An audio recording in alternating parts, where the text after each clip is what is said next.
The Book of Sirach, the Prologue. Whereas many and great matters have been delivered to us through the Torah and the Nevi'im, and by others that have followed their paths, for which Israel ought to be commended for learning and wisdom, and of which not only the leaders need to become competent themselves, but also those who desire to learn, be able to benefit those who are outside, both by speaking and writing. My grandfather Yahoshua, when he had applied himself greatly to the reading of the law and the Nevi'im and other books of our fathers, and had acquired good judgment from them, was himself also led to write somewhat pertaining to learning and wisdom, to the intent that those who desire to learn and are drawn to such might profit much more in living according to the law. Therefore, let me plead that you read it with good intent and attention, and to pardon us for where we may seem to come short in some words, which we have labored to interpret. For the same words spoken in Ivri and translated into another tongue do not have the same force in them. And not only this, but the law itself and the Nevi'im and the rest of the books have great difference when they are spoken in their own language. For in the 38th year of coming into Mizraim, when Euergetes was sovereign and continuing there some time, I found a book of great learning. Therefore I thought it necessary for me to devote some diligence and labor to interpret it, using great vigilance and skill in that time to complete the book, and also publish it for those in a foreign land who are willing to learn, being prepared before in manners to live after the law. Chapter 1. All wisdom comes from Yahuwah, and is with him forever. Who may number the sand of the sea and the drops of rain in the days of eternity?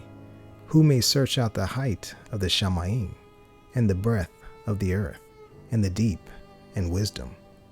Wisdom has been created before all, and the understanding of insight from everlasting.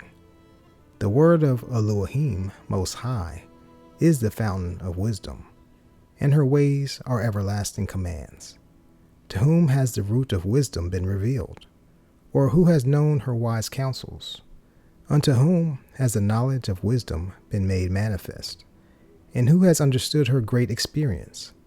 There is one wise and greatly to be revered, Yahuwah, sitting upon his throne. He created her and saw her and measured her and poured her out upon all his works. She is with all flesh according to his gift, and he has given her to those who love him. The reverence of Yahuwah is esteem and splendor and gladness, and a crown of rejoicing. The reverence of Yahuwah makes a glad heart, and gives joy and gladness and a long life. It shall go well to the end for he who reveres Yahuwah, and he shall find favor in the day of his death. To revere Yahuwah is the beginning of wisdom, and it was created with the trustworthy in the womb. She has built an everlasting foundation with men, and she shall continue with their seed. To revere Yahuwah is fullness of wisdom, and fills men with her fruits. She fills all their house with that which is desirable, and the gatherers with her increase. The reverence of Yahuwah is a crown of wisdom, making peace and perfect health to flourish, both of which are gifts of Elohim, and it increases the rejoicing of those that love him. Wisdom rains down skill and knowledge of understanding, and exalts to esteem those who hold her fast. The root of wisdom is to revere Yahuwah, and the branches thereof are long life. The reverence of Yahuwah drives away sins, and where it is present, it turns away wrath.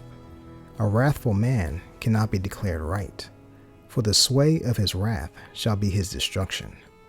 A patient man shall weep for a time, and afterward joy shall spring up in him. He shall hold his words for a time, and the lips of many shall declare his wisdom. The parables of knowledge are in the treasures of wisdom, but reverence is an abomination to a sinner. If you desire wisdom, guard the commands, and Yahuwah shall give her to you. For the reverence of Yahuwah is wisdom and instruction, and belief and meekness are his delight. Do not doubt the reverence of Yahuwah when you are poor, and do not come to him with a double mind.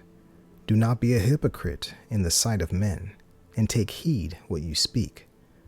Do not exalt yourself lest you fall, and bring shame upon yourself, and so Elohim uncover your secrets, and throw you down in the midst of the assembly, because you did not come in truth to the reverence of Yahuwah, but your heart is full of deceit.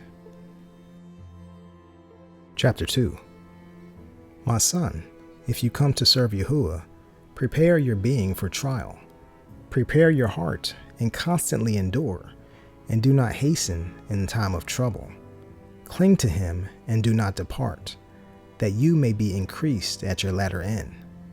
Whatsoever is brought upon you, accept cheerfully, and be patient when you are brought low. For gold is tried in the fire, and acceptable men in the furnace of adversity. Believe in him, and he shall help you. Establish your way, and trust in him.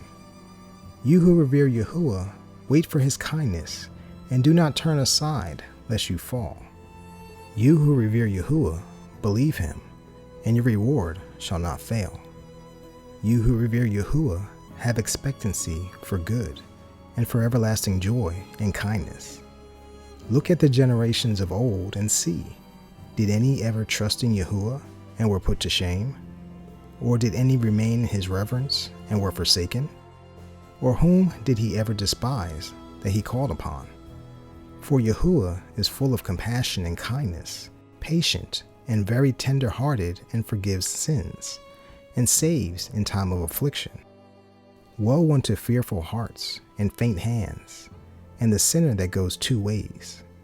Woe unto he who is faint-hearted, for he is unbelieving, therefore he shall not be defended. Woe unto you that have lost patience, and what shall you do when Yahuwah shall punish you? Those who revere Yahuwah shall not disobey his word, and those who love him guard his ways.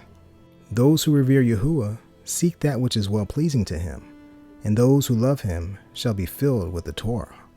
Those who revere Yahuwah prepare their hearts, and humble their beings in his sight, saying, We shall not fall into the hands of Yahuwah, and not into the hands of men, for as his excellence is, so is his kindness.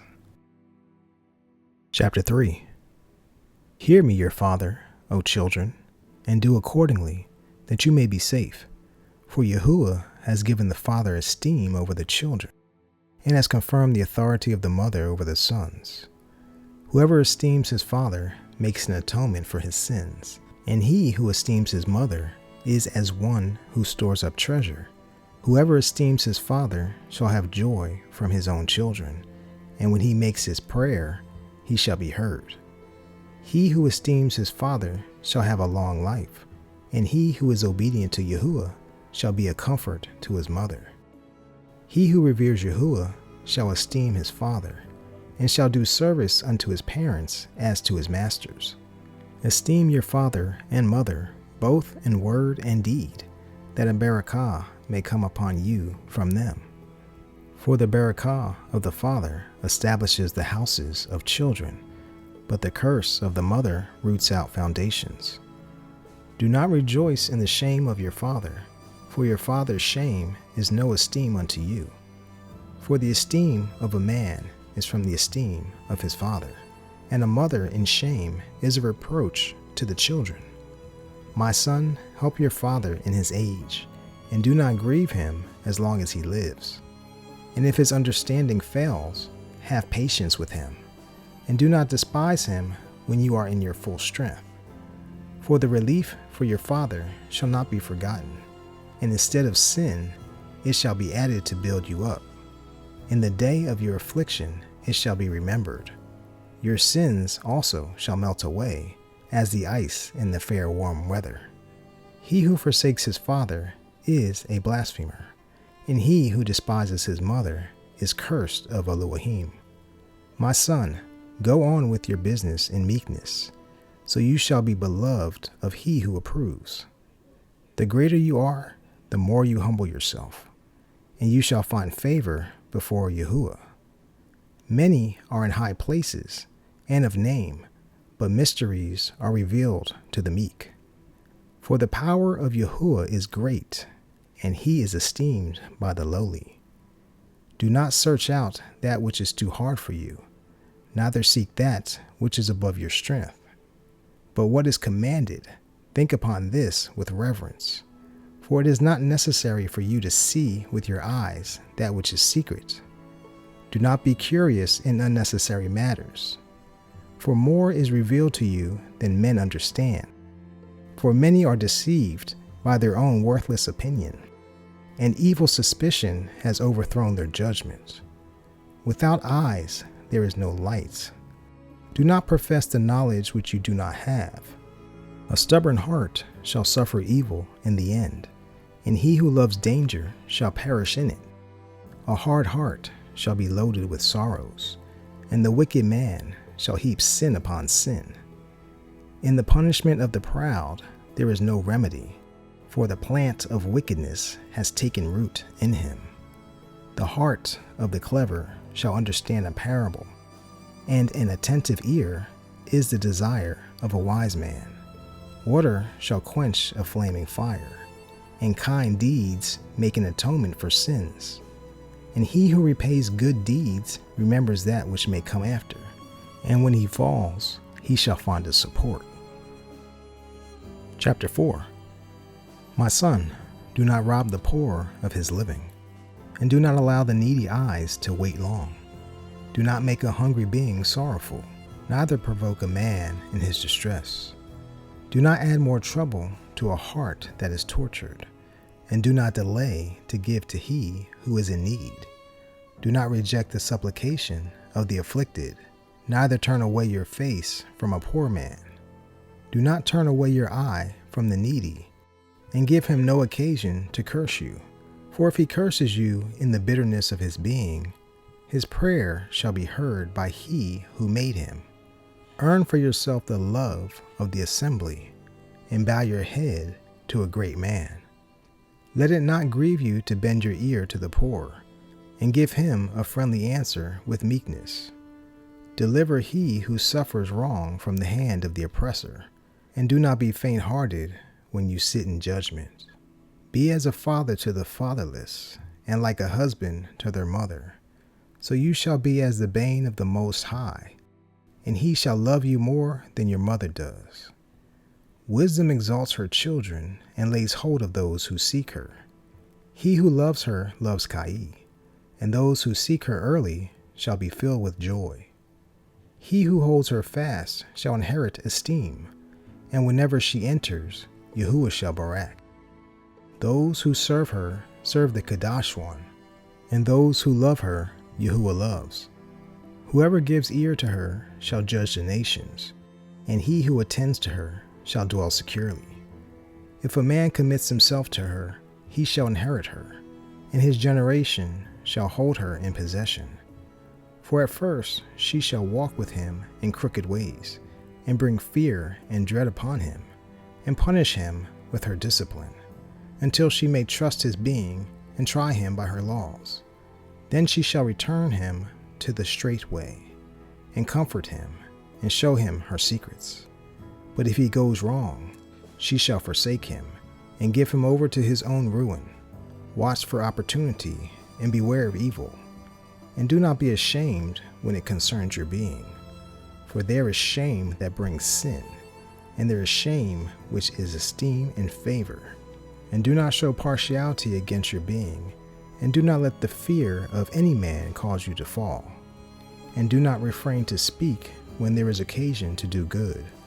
And do not hide your wisdom in her loveliness, for by speech wisdom shall be known, and learning by the word of the tongue. By no means speak against the truth, but be ashamed of the straying of your ignorance. Do not be ashamed to confess your sins, and do not force the course of the river. Do not make yourself a servant to a foolish man, neither show partiality to the mighty. Strive for the truth unto death, and Yahuwah shall fight for you. Do not be hasty with your tongue, or slack negligent in your deeds. Do not be as a lion in your house, nor wroth among your servants. Do not let your hand be stretched out to receive, and closed when you should repay. Chapter 5. Do not lay your heart upon your goods, and do not say, I have enough for my life. Do not follow your own mind and strength, to walk in the ways of your heart, and do not say, who shall control me in my deeds? For Yahuwah shall surely punish your pride. Do not say, I have sinned, and what harm has befallen me? For Yahuwah is patient, he shall by no means let you go. Concerning atonement, do not be without reverence to add sin unto sin, and do not say, his kindness is great, he shall be appeased for the multitude of my sins. For kindness and wrath come from him, and his wrath rests upon sinners. Do not delay to turn to Yahuwah, and do not put off the day to day. For suddenly the wrath of Yahuwah shall come forth, and in your security you shall be destroyed, and perish in the day of vengeance. Do not lay your heart upon goods acquired unrighteously, for they shall not profit you in the day of calamity. Do not winnow with every wind, and do not go into every way, for so does the sinner that has a double tongue. Be steadfast in your understanding, and let your word be the same. Be swift to hear, and let your being be sincere, and give answer with patience. If you have understanding, answer your neighbor. If not, put your hand over your mouth. Esteem and shame is in speech, and the tongue of a man is his downfall. Do not be a whisperer, and do not lie in wait with your tongue. For foul shame is upon the thief, and an evil condemnation upon the double-tongued. Do not be ignorant of any matter, great or a small. Chapter 6. Do not become an enemy instead of a friend, for you shall inherit an evil name, shame, and reproach, even as a sinner that has a double tongue. Do not exalt yourself in the counsel of your own heart, that your being be not torn in pieces as a bull. You shall consume your leaves and lose your fruit, and leave yourself as a dry tree. A wicked being shall destroy he who possesses, and shall cause him to be laughed to scorn by his enemies. Sweet words shall multiply friends, and a favorable tongue shall increase kind greetings. Be at peace with many, but have just one counselor in 1,000. If you would get a friend, prove him first, and do not be hasty to trust him. For a certain man is a friend for his own occasion, and shall not remain in the day of your trouble. And there is a friend who, being turned to enmity, shall cause strife and uncover your reproach. Again, there is a friend, a companion at the table, but shall not continue in the day of your affliction. When you are prosperous, he shall be as you are, and shall be bold over your servants. If you are brought low, he shall be against you, and shall hide himself from your face. Separate yourself from your enemies, and be on guard with your friends. A trustworthy friend is a strong defense, and he who has found such a one has found a treasure.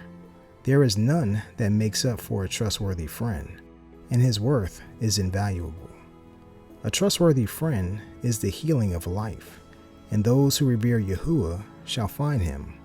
Whoever reveres Yahuwah directs his friendship well, for as he is, so shall his neighbor be also. My son, gather instruction from your youth onward, so you shall gain wisdom till your old age. Come to her as one that plows and sows, and wait for her good fruit. For you shall not toil much in laboring over her, but you shall eat of her fruit soon enough.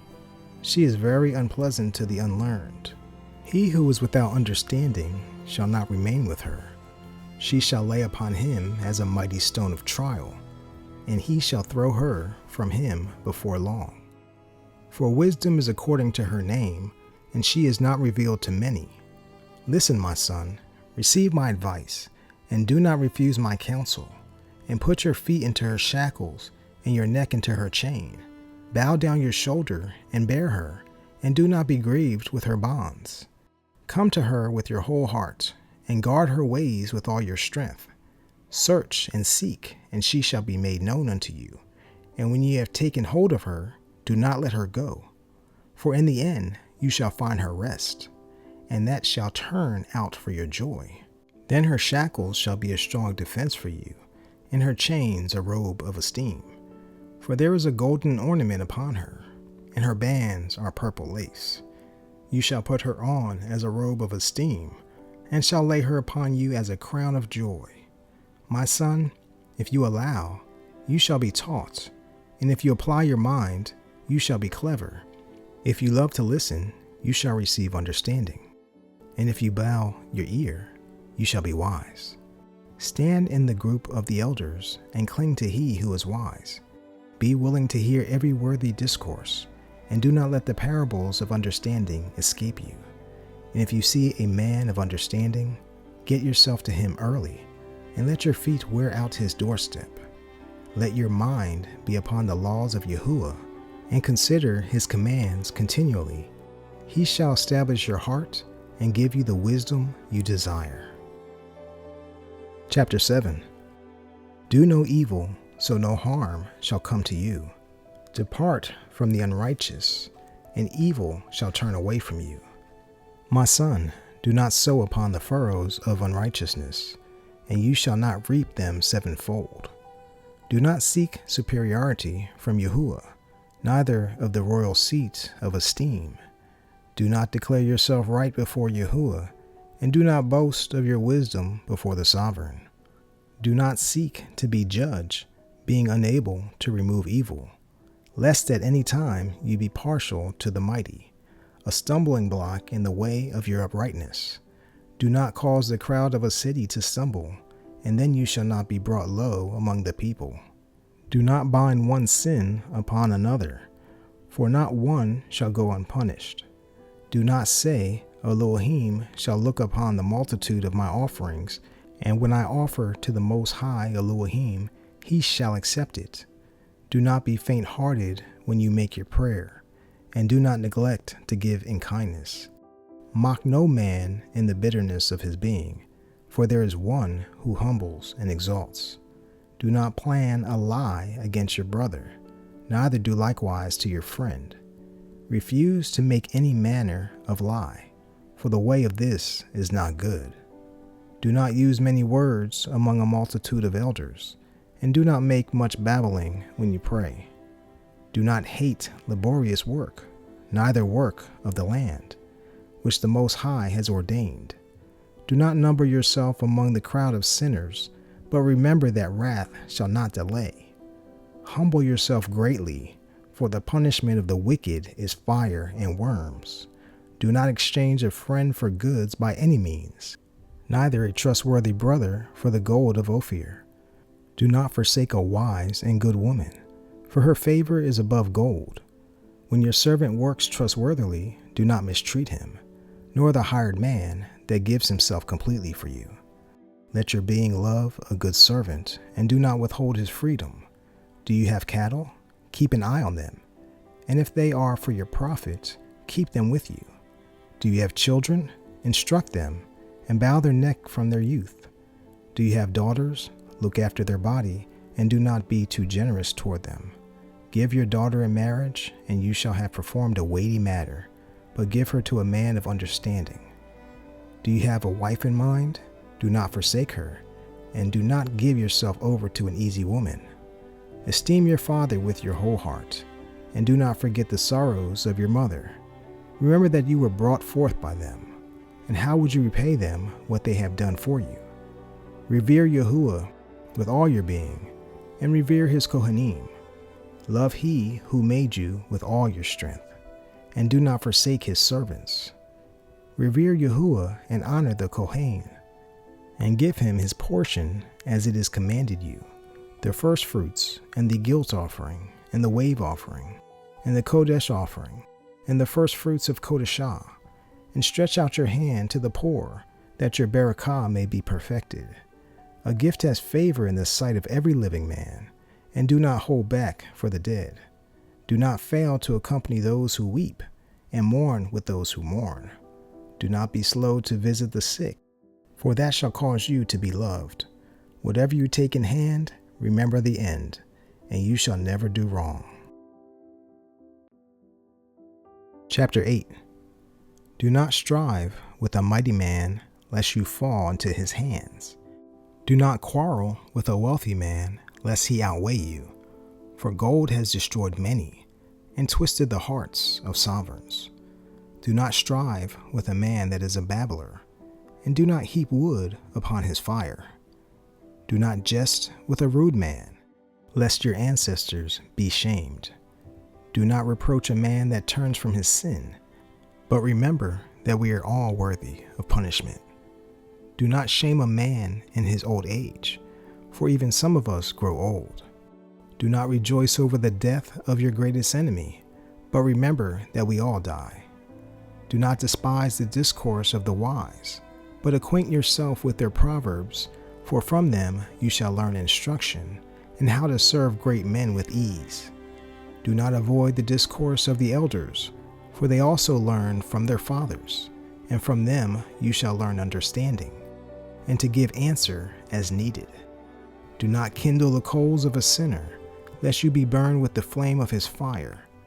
Do not rise up at the presence of an insulter, lest he lie in wait to entrap you in your words. Do not lend to he who is mightier than yourself, for if you lend to him, count it but loss. Do not be guarantor above your ability, for if you be guarantor, take care to pay it. Do not go to law against the judge, for they shall judge for him according to his esteem. Do not travel on the way with one who is headstrong, lest he become burdensome to you, for he shall do according to his own desire, and you shall perish with him through his folly. Do not strive with a man of wrath, and do not go with him to a lonely place, for bloodshed is naught in his sight, and where there is no help, he shall overthrow you. Do not counsel a fool, for he does not heed advice. Do not speak secrets before a stranger, for you do not know what he shall reveal. Do not open your heart to every man, lest he repay you craftily. Chapter 9. Do not be jealous over the wife of your bosom, and do not teach her an evil lesson against yourself. Do not give yourself to a woman to trample your strength. Do not go into a whore, lest you fall into her snares. Do not keep company with a flirtatious woman, lest you be taken by her attempts. Do not stare upon a maiden, so you do not fall by that which is precious in her. Do not give yourself to whores, so that you do not lose your inheritance. Do not look about in the streets of the city, neither wander in its lonely places. Turn your eye away from a good-looking woman, and do not look upon another's loveliness, for many have been deceived by the loveliness of a woman, for desire is kindled by it like a fire. Do not sit at all with another man's wife, nor sit down with her in your arms, and do not spend your silver with her on wine, lest your heart incline toward her, and so, through your desire, fall into destruction. Do not forsake an old friend, for the new is not comparable to him. A new friend is like new wine. When it is old, you shall drink it with pleasure. Do not envy the esteem of a sinner, for you do not know what his end shall be. Do not delight in that which the wicked have pleasure in, but remember they shall not go unpunished to their grave. Keep far from the man who has power to kill, so the fear of death shall not concern you. And if you encounter him, make no mistake, lest he take away your life immediately. Remember that you walk in the midst of snares, and that you walk upon the walls of the city. When you draw near, reason with your neighbor, and consult with the wise. Let your words be with the wise, and all your talk in the law of the Most High. And let righteous men eat and drink with you, and let your esteem be in the reverence of Yahuwah. For the hand of the craftsman the work shall be praised, and the wise ruler of the people for his words. A man of an evil tongue is dangerous in his city, and he who is hasty with his words shall be hated. Chapter 10. A wise judge shall instruct his people, and the reign of a clever man is well ordered. As the judge of the people is himself, so are his officers. And what manner of a man the ruler of the city is, such are all those who dwell in it. An unwise sovereign destroys his people, but through the insight of those who are in authority, the city shall be inhabited. The power of the earth is in the hand of Yahuwah, and in due time he shall appoint it to one who is worthy. The prosperity of man is in the hand of Elohim, and he shall lay his esteem upon the face of the scribe. Do not bear hatred against your neighbor for every wrong, and do not act as an insulter at all. Pride is hateful before Elohim and man, and against both one commits wickedness. Because of unrighteous dealings, maltreatment, and wealth gained by deceit, the rule is transferred from one people to another. How could earth and ashes be proud? There is none more wicked than a covetous man. For such a one puts his own being up for sale. For while he lives, he destroys his inner being. The physician ends a long disease, and he who is a sovereign today shall die tomorrow. For when a man is dead, he shall inherit insects, creatures, and worms. The beginning of pride is when one departs from Elohim, and his heart is turned away from his Maker. For pride is the beginning of sin, and he who has it shall pour out abominations. And therefore Yahuwah brings upon them unknown calamity, and overthrows them completely. Yahuwah has thrown down the thrones of proud princes, and appointed the meek in their place. Yahuwah has plucked up the roots of the proud nations, and planted the lowly in their place. Yahuwah overthrew the lands of the Gentiles, and destroyed them to the foundations of the earth. He took some of them away, and destroyed them, and has caused their remembrance to cease from the earth. Pride was not made for man, nor violent wrath for those who are born of a woman. Those who revere Yahuwah are a continual seed, and those who love him an esteemed plant. Those who disregard the law are a shameful seed. Those who transgress the commands are a deceptive seed. Among brothers, he who is chief is esteemed. So are those who revere Yahuwah in his eyes. The reverence of Yahuwah goes before the obtaining of authority, but stubbornness and pride is the loss of it. Whether he is wealthy, noble, or poor, their esteem is the reverence of Yahuwah. It is not right to despise the poor who has understanding, neither is it proper to exalt a sinner. Great men and judges and rulers shall be esteemed, yet there is none greater than he who reveres Yahuwah.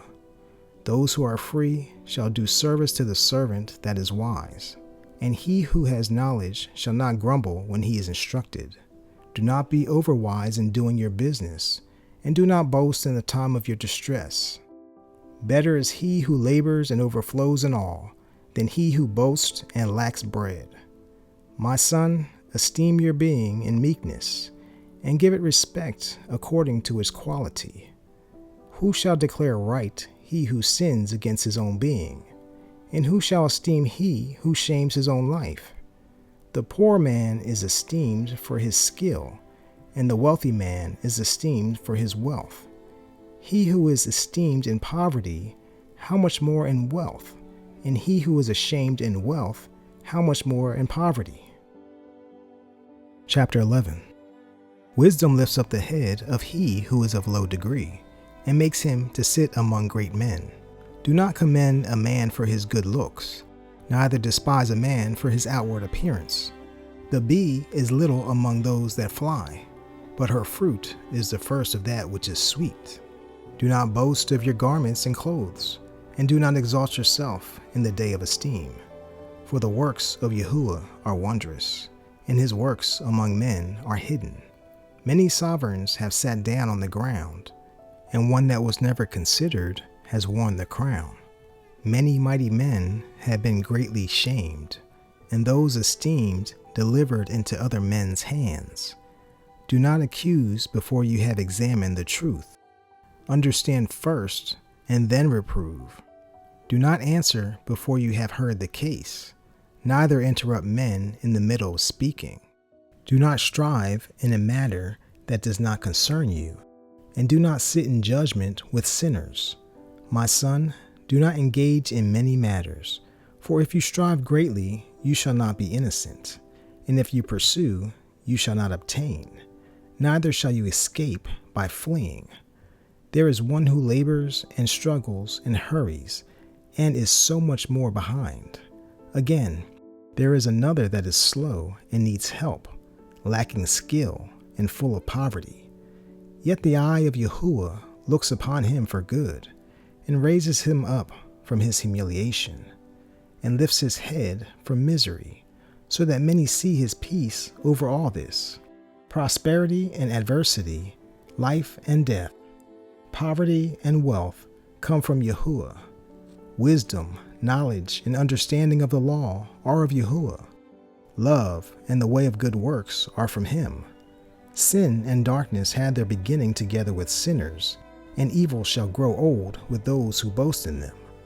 The gift of Yahuwah remains with the righteous, and his favor brings peace forever. There is he who grows wealthy by his cunning and frugality, and this is the portion of his reward. For he says, I have found rest, and now shall eat continually of my goods. And yet he does not know what event shall come upon him, and that he must leave those to others and die. Be steadfast in your agreement, and be acquainted with it, and grow old in your work. Do not marvel at the works of sinners, but trust in Yahuwah, and continue in your labor. For it is light in the eyes of Yahuwah to suddenly make a poor man wealthy. The barakah of Yahuwah is in the reward of the reverent, and suddenly he makes his barakah flourish. Do not say, what profit is there of my service, and what good shall I have afterward? Again, do not say, I have enough, and possess much, and what evil shall come to me afterward? In the day of good there is a forgetfulness of affliction, and in the day of affliction there is no remembrance of good. For it is light for Yahuwah to reward a man according to his ways on the day of death. The affliction of an hour makes a man forget pleasure, and in the end his deeds shall be exposed. Judge none Baruch before his death, for a man shall be known in his children. Do not bring every man into your house, for the deceitful man has many schemes. As a partridge taken in a cage, so is the heart of the proud. And as a spy, he watches for your fall, for he lies in wait and turns good into evil, and in that which is worthy of praise shall accuse you. From a spark of fire a heap of coals is kindled, and a sinful man lays in wait for blood. Take heed of an evildoer, for he works wickedness, lest he bring upon you an everlasting stain. Receive a stranger into your house, and he shall disturb you, and turn you out of your own. Chapter 12. When you do good, know to whom you do it, so you shall be thanked for your good works. Do good to the upright, and you shall find a recompense, and if not from him, even from the Most High. No good shall come to he who is always occupied with evil, nor to he who does no kind deed. Give to the upright man, and do not help a sinner. Do good to he who is lowly, but do not give to the wicked. Withhold your bread, and do not give it to him, lest he overthrow you by it. For you shall receive twice as much evil for all the good you have done to him. For the Most High hates sinners, and shall repay the wicked with retribution, and keeps them for the great day of their punishment. Give to the good, and do not help the sinner. A friend cannot be known in good times, and an enemy cannot be hidden in adversity. In the prosperity of a man, enemies shall be grieved, but in his adversity, even a friend shall turn away. Never trust your enemy, for as iron rusts, so is his wickedness. Though he humbles himself and comes bowed down, yet be on your guard and beware of him, and be to him as if you had wiped a mirror, and you shall know that its tarnish has not been wiped away altogether. Do not put him near you, lest when he has overthrown you, he stands in your place. Neither let him sit at your right hand, lest he seek to take your seat, and you remember my words in the end, and be pierced by them. Who shall pity a charmer that is bitten by a serpent, or any who come near wild beasts? So one that goes to a sinner and is defiled by him in his sins, who shall pity? For a while he shall remain with you, but if you begin to fall, he shall not wait. An enemy speaks sweetly with his lips, but in his heart he imagines how to throw you into a pit. He weeps with his eyes, but if he finds opportunity, he shall not be satisfied with blood. If adversity comes upon you, you shall find him there first, and though he pretends to help you, even so he shall wrong you. He shall shake his head and clap his hands, and whisper much, and change his face. Chapter 13. He who handles tar is made unclean by it, and he who has fellowship with a proud man shall be like him. Do not burden yourself above your strength while you live, and have no fellowship with one who is mightier and wealthier than yourself. For how is the kettle and the earthen pot in agreement? For if the one be struck against the other, it shall be broken. The wealthy man has done wrong, and yet he threatens all. The poor is wronged, and he must also plead. If you profit him, he shall use you, but if you have naught, he shall forsake you. If you possess whatever, he shall live with you. He shall also leave you naked, and shall not be sorry for it. If he has need of you, he shall deceive you, and smile at you, and have you in expectancy. He shall speak smooth words to you, and say, What do you need? And he shall shame you with his delicacies, until he has drained you dry 2 or 3 times. And in the end he shall mock you afterward. When he sees you, he shall forsake you, and shake his head at you.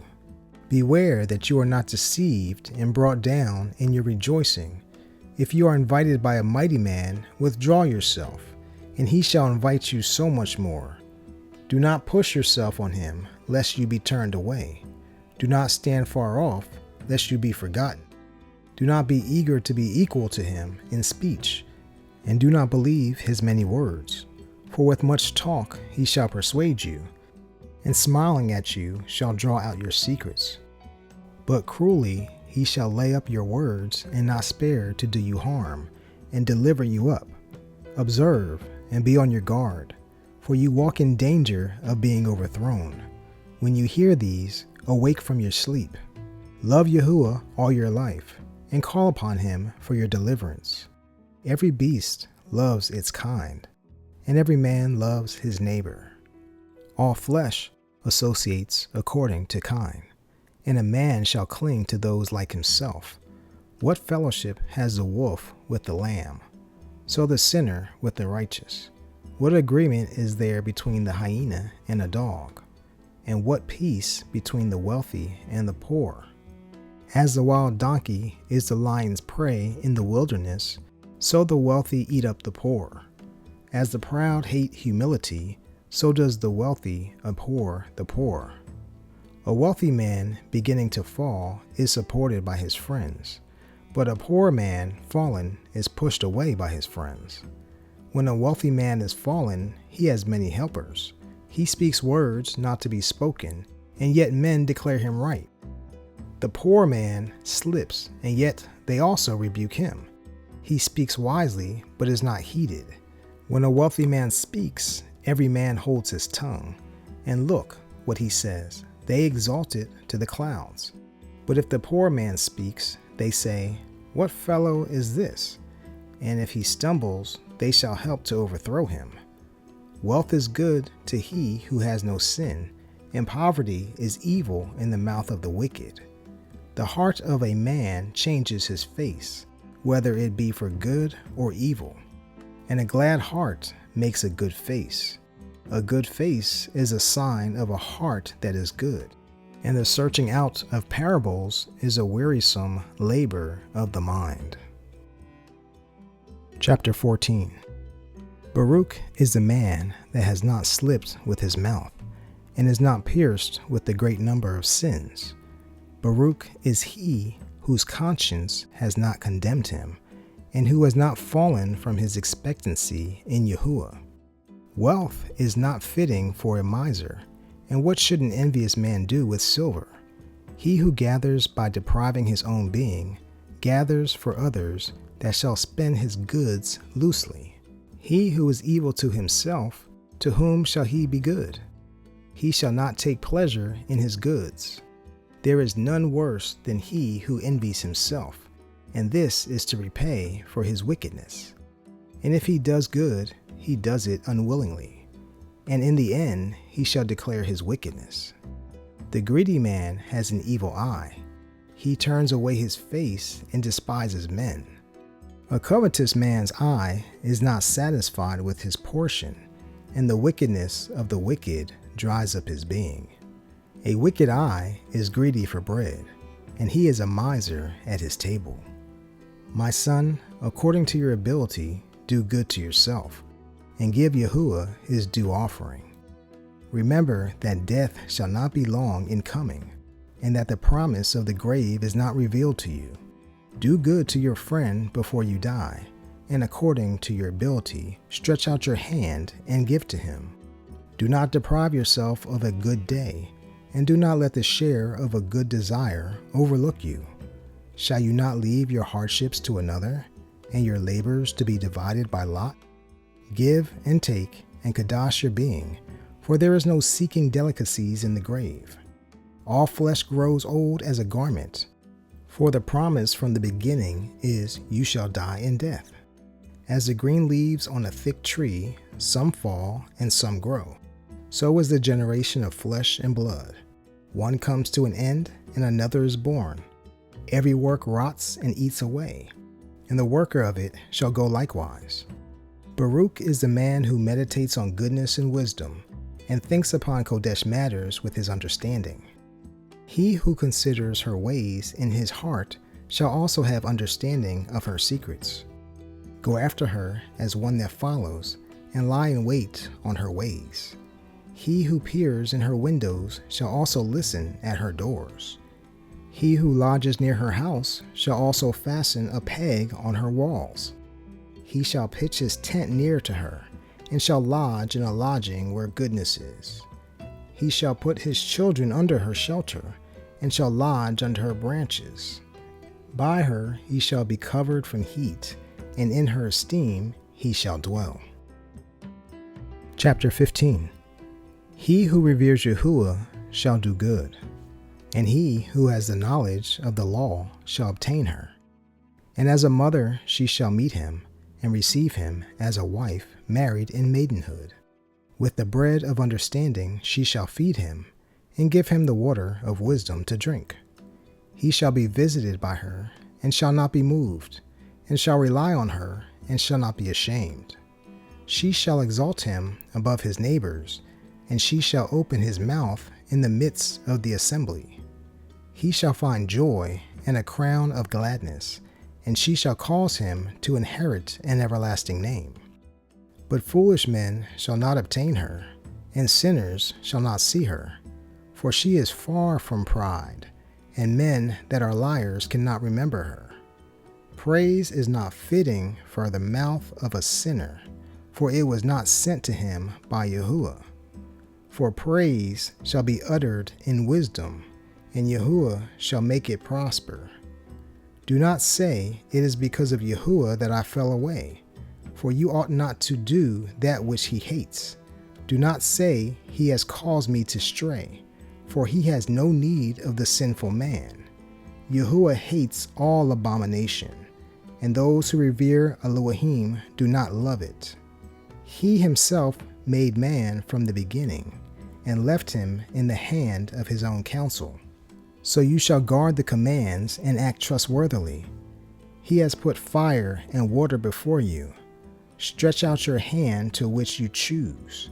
Kai and death is before man, and what he chooses shall be given him. For the wisdom of Yahuwah is great, and he is mighty in power and sees all. And his eyes are upon those who revere him, and he knows every work of man. He has commanded no man to do wickedly, neither has he given any man permission to sin. Chapter 16. Do not desire a great number of worthless children, neither delight in wicked sons. Though they increase, do not rejoice in them, unless the reverence of Yahuwah is with them. Do not trust in them living, neither regard their great number.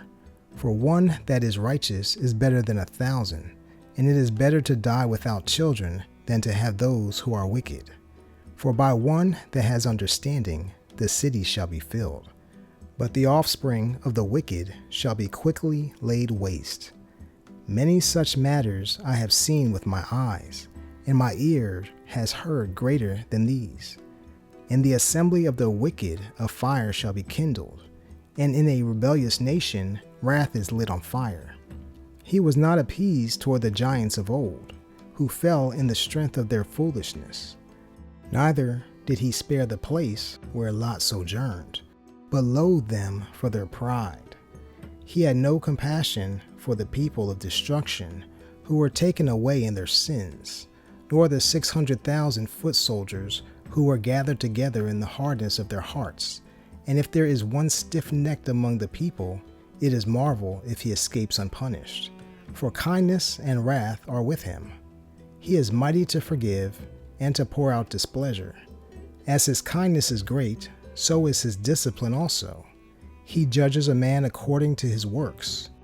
The sinner shall not escape with his plunder, and the patience of the righteous shall not be defeated.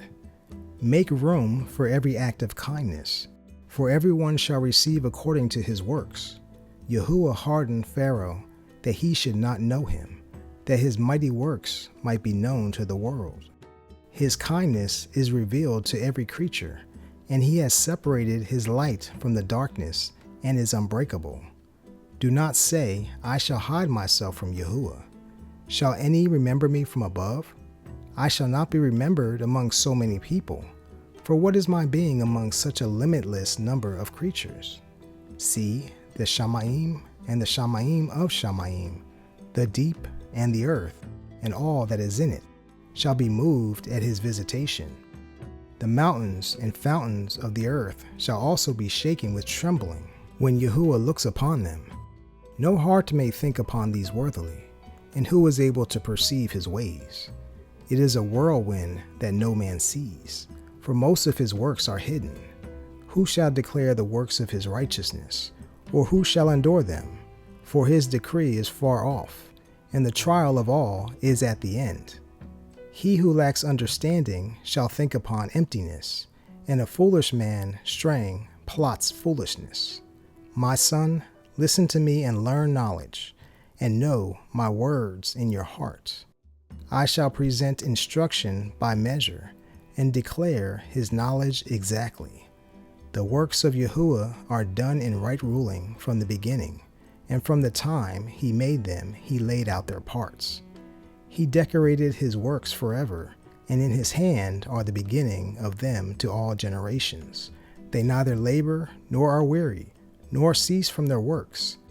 None of them withholds another, and they never disobey his word. After this, Yahuwah looked upon the earth, and filled it with his Barakoth. Has he covered the face of it with all manner of living creatures? And they shall return to it again. Chapter 17. Yahuwah created man from the earth, and returns him to it again. He gave them few days and a short time, and also authority over that within it. He gave them strength within themselves, and made them according to his image, and put the fear of man upon all flesh, and gave him rule over beasts and birds. They received the use of the 5 senses of Yahuwah, and in the 6th place he gave them understanding, and in the 7th speech, an interpreter of the thoughts, counsel, and a tongue, and eyes, ears, and a heart. He gave them to understand. He filled them with the knowledge of understanding, and showed them good and evil. He put his eye on their hearts, that he might show them the greatness of his works. He appointed them to boast in his marvelous deeds forever, that they might declare his works with understanding. and the elect shall praise his Kodesh name. Besides this, he gave them knowledge, and the law of Kai for an inheritance. He made an everlasting covenant with them, and gave them his right rulings. Their eyes saw the excellence of his esteem, and their ears heard his esteemed voice. And he said to them, Beware of all unrighteousness. And he gave every man command concerning his neighbor. Their ways are ever before him, and shall not be hid from his eyes. Every man from his youth is given to evil, neither could they make hearts of flesh for themselves from stony. For in the division of the nations of the whole earth he appointed a ruler over every people. But Israel is a portion of Yahuwah, whom being his firstborn he nourishes with discipline, and giving him the light of his love, does not forsake him. Therefore all their works are as the sun before him, and his eyes are continually upon their ways. None of their unrighteous deeds are hid from him, but all their sins are before Yahuwah. But Yahuwah, showing favor and knowing his workmanship, neither left nor forsook them, but spared them. The kind deeds of a man are as a signet with him, and he shall guard the good deeds of man as the apple of his eye, and give repentance to his sons and daughters. Afterwards he shall rise up and reward them, and render their recompense upon their heads. And to those who repent he provides a return, and comforts those whose expectancy is failing. Return to Yahuwah and leave your sins. Make your prayer before his face and be guiltless. Turn again to the Most High and turn away from wickedness, for he shall lead you out of darkness into the light of his peace, and intensely hate your abominations. Who shall praise the Most High in the grave, except for those who live and give thanks? Thanksgiving perishes from the dead, as from one who is not. The living and perfect in heart shall praise Yahuwah. How great is the kindness of Yahuwah our Elohim, and his compassion to those who turn to him in Kodeshah. For not all is within man, for the Son of Man is not incorruptible. What is brighter than the sun, yet its light fails? So flesh and blood shall imagine evil. He views the power of the height of the Shamayim, and all men are but dust and ashes. Chapter 18. He who lives forever has created all in its entirety. Yahuwah alone is righteous, and there is no other but he, who guides the world with the palm of his hand, and all obey his desire. For he is the sovereign of all by his power, dividing the Kodesh from among the profane. To whom has he given power to declare his works? And who shall find out his noble acts? Who shall measure the strength of his excellence? And who also shall tell of his kindness? As for the wondrous works of Yahuwah, there is naught taken from them, nor any that are compared to them, nor may the expanse of them be found out. When a man is finished, then one begins, and when he leaves, then he shall be uncertain. What is man, and what use is he? What is his good, and what is his evil? The number of a man's days at the greatest are 100 years, as a drop of water into the sea, and a grain compared to the sand. So are 1,000 years to everlasting days. Therefore Elohim is patient with them, and pours out his kindness upon them. He looked and saw their end to be evil. Therefore he multiplied his compassion. The kindness of man is towards his neighbor, but the kindness of Yahuwah is upon all flesh. He reproves and disciplines, and teaches and turns them back again, as a shepherd his flock. He has kindness on those who receive discipline, and who diligently seek after his right rulings. My son, do not blemish your good deeds, nor use harsh words when you give. Does the dew not relieve the heat? So a word is better than a gift. Look, is a word not better than a gift? But both are with one showing kindness. A fool shall reproach harshly, and the gift of the selfish consumes the eyes. Learn before you speak, and use healing if you are ever sick. Before judgment, examine yourself, and in the day of visitation you shall find kindness. Humble yourself before you become sick, and in the time of sins show repentance. Let naught hinder you to pay your vow in due time, and do not delay till death to be declared right. Before you pray, prepare yourself, and do not be as one that tries Yahuwah. Think upon the wrath that shall be in the end, and the time of vengeance when he turns away his face. When you have enough, remember the time of hunger, and when you are wealthy, think upon poverty and need. From the morning until the evening, the times change, and all are soon done before Yahuwah. A wise man shall revere in every matter, and in the day of sinning he shall beware of trespass. But a fool does not observe time. Every man of understanding knows wisdom, and shall barak he who finds her. Those who have understanding in words also become wise themselves, and pour forth splendid parables. Do not pursue your lust, but restrain yourself from your appetites. If you give your being the desire that it pleases, it shall make you a mockery to your enemies that slander you. Do not revel in excessive pleasure, nor be bound by its expense. Do not become a beggar by feasting through borrowing, when you have naught in your purse, for you shall be lying in wait for your own life and be plotted upon. Chapter 19. A laborer that is given to drunkenness shall not be wealthy, and he who despises small matters shall fall little by little. Wine and women shall cause men of understanding to fall away, and he who clings to whores shall become hardened. Moths and worms shall have him to inherit, and a bold man shall be taken away. He who is hasty to give credit is light-minded, and he who sins corrupts his own being. Whoever takes pleasure in wickedness shall be condemned, but he who resists pleasures crowns his kai. He who rules his tongue shall live without strife, and he who hates gossip shall have less evil. Do not repeat to another that which is told to you, and you shall not suffer harm. Whether to friend or enemy, do not speak of another's life.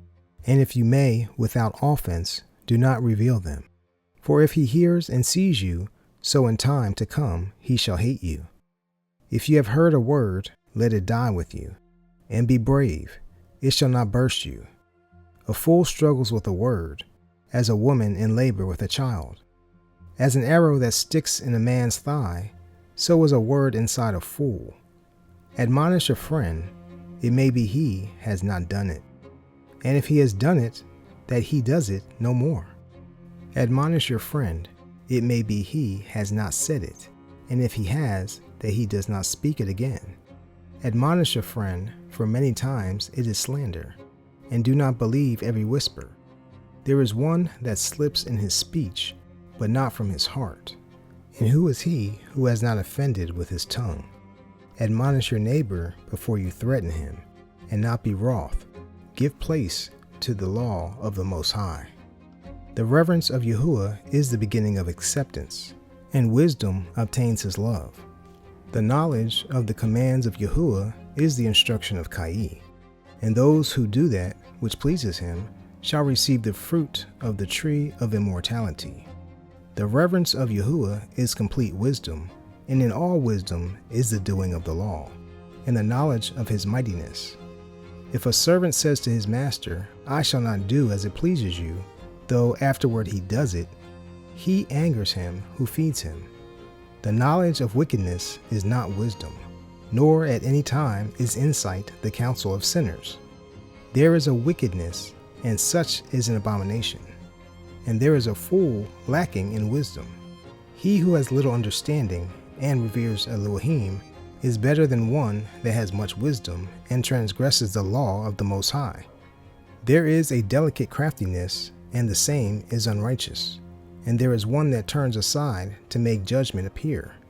And there is a wise man that speaks rightly in judgment. There is a wicked man that bows his head sadly, but inwardly he is full of deceit. casting down his face and making as if he did not hear. Where he is unknown, he shall do you evil before you are aware. And if for need of power he may cease from sinning, yet when he finds opportunity, he shall do evil.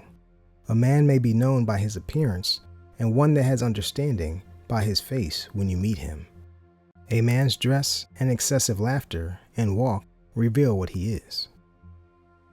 Chapter 20. There is a reproof that is not proper. Again, some man holds his tongue, and he is wise. It is much better to reprove than to be wroth secretly, and he who confesses his wrong shall be preserved from harm. How good is it when you are reproved, to show repentance, for so you shall escape deliberate sin. As is the lust of a eunuch to defile a maiden, so is he who executes judgment with violence. There is one that keeps silent and is found wise, and another by much babbling becomes hated. Some man holds his tongue because he has no answer, and some keep silent knowing his time. A wise man shall hold his tongue till he sees opportunity, but a babbler and a fool shall regard no time. He who uses many words shall be loathed, and he who takes authority for himself in this shall be hated. There is a sinner that has good success in evil, and there is a gain that turns to loss. There is a gift that shall not profit you, and there is a gift whose recompense is double. There is he who is shamed because of esteem, and there is he who lifts up his head from a low estate. There is he who buys much for a little, but repays it sevenfold. A wise man by his words makes him beloved, but the favors of fools shall be poured out. The gift of a fool shall do you no good when you have it, nor that of the greedy by necessity.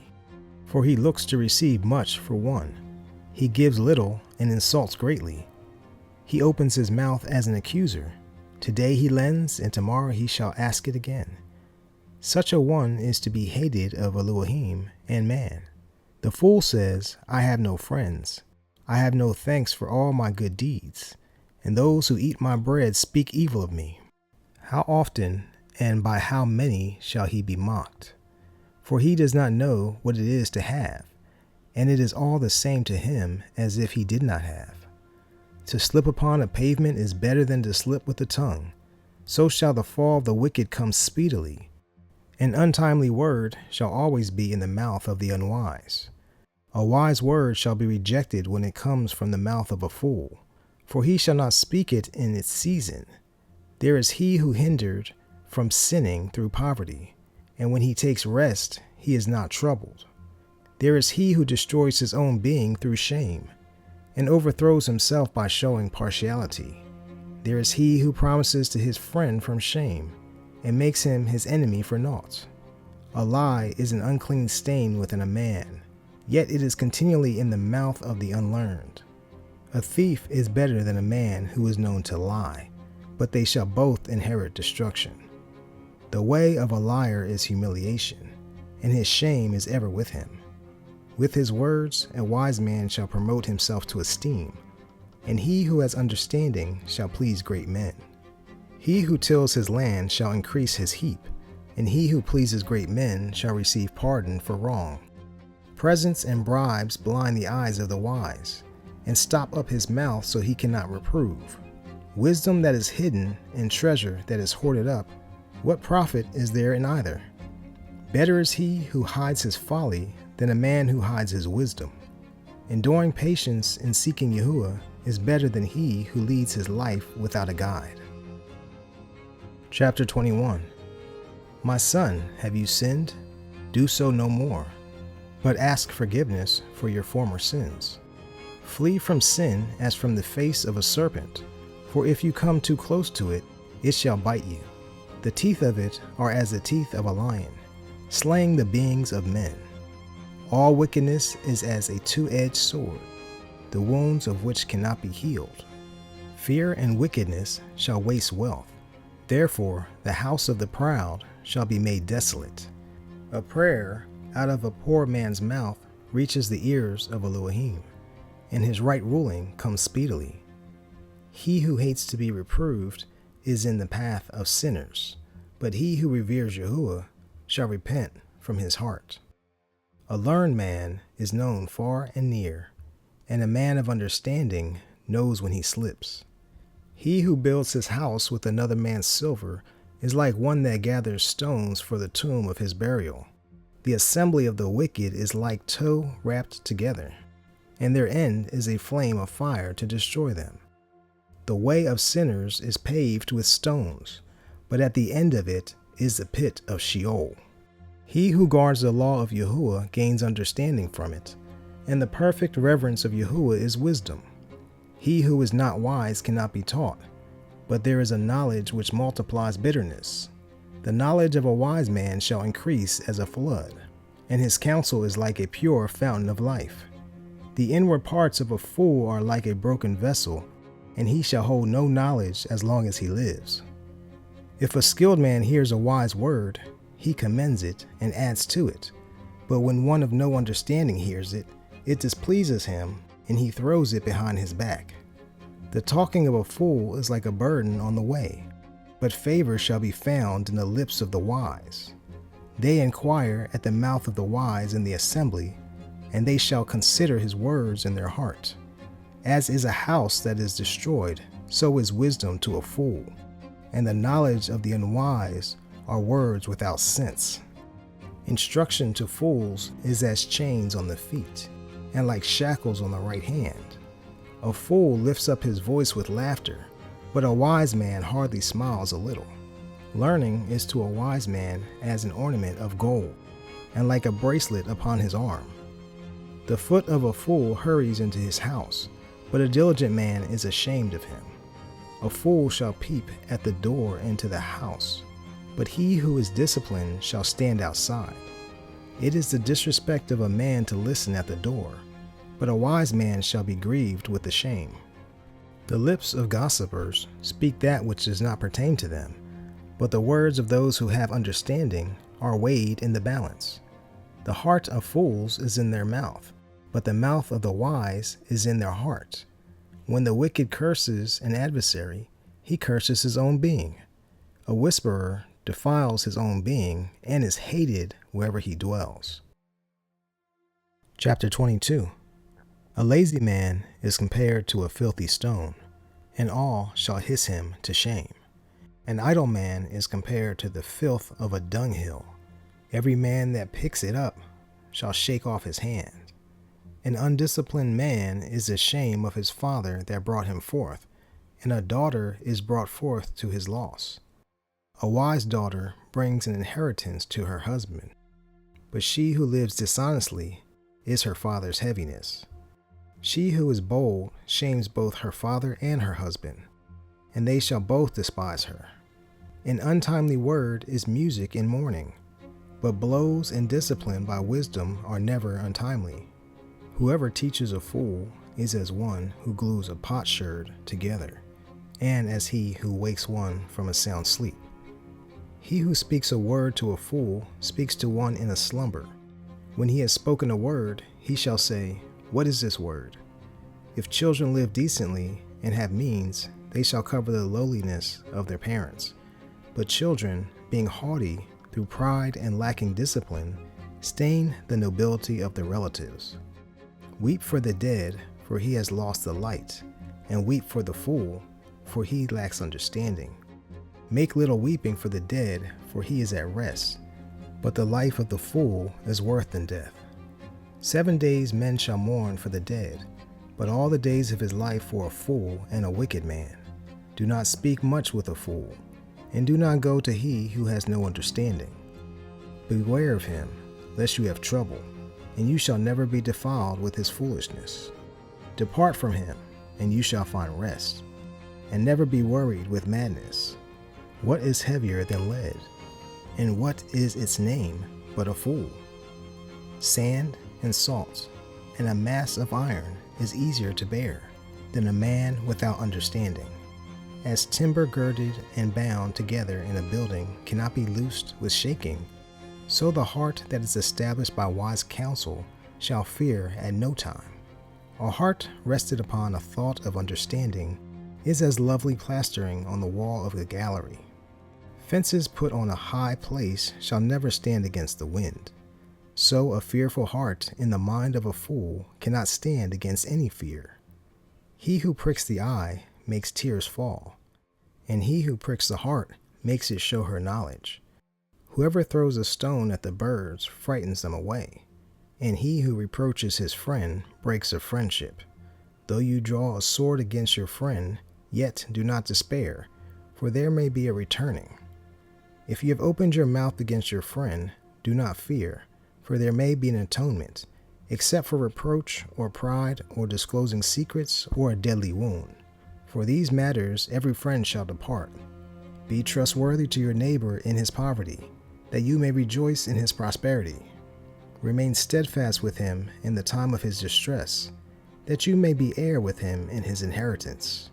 For a poor position is not always to be despised, nor the wealthy who are foolish to be held in admiration.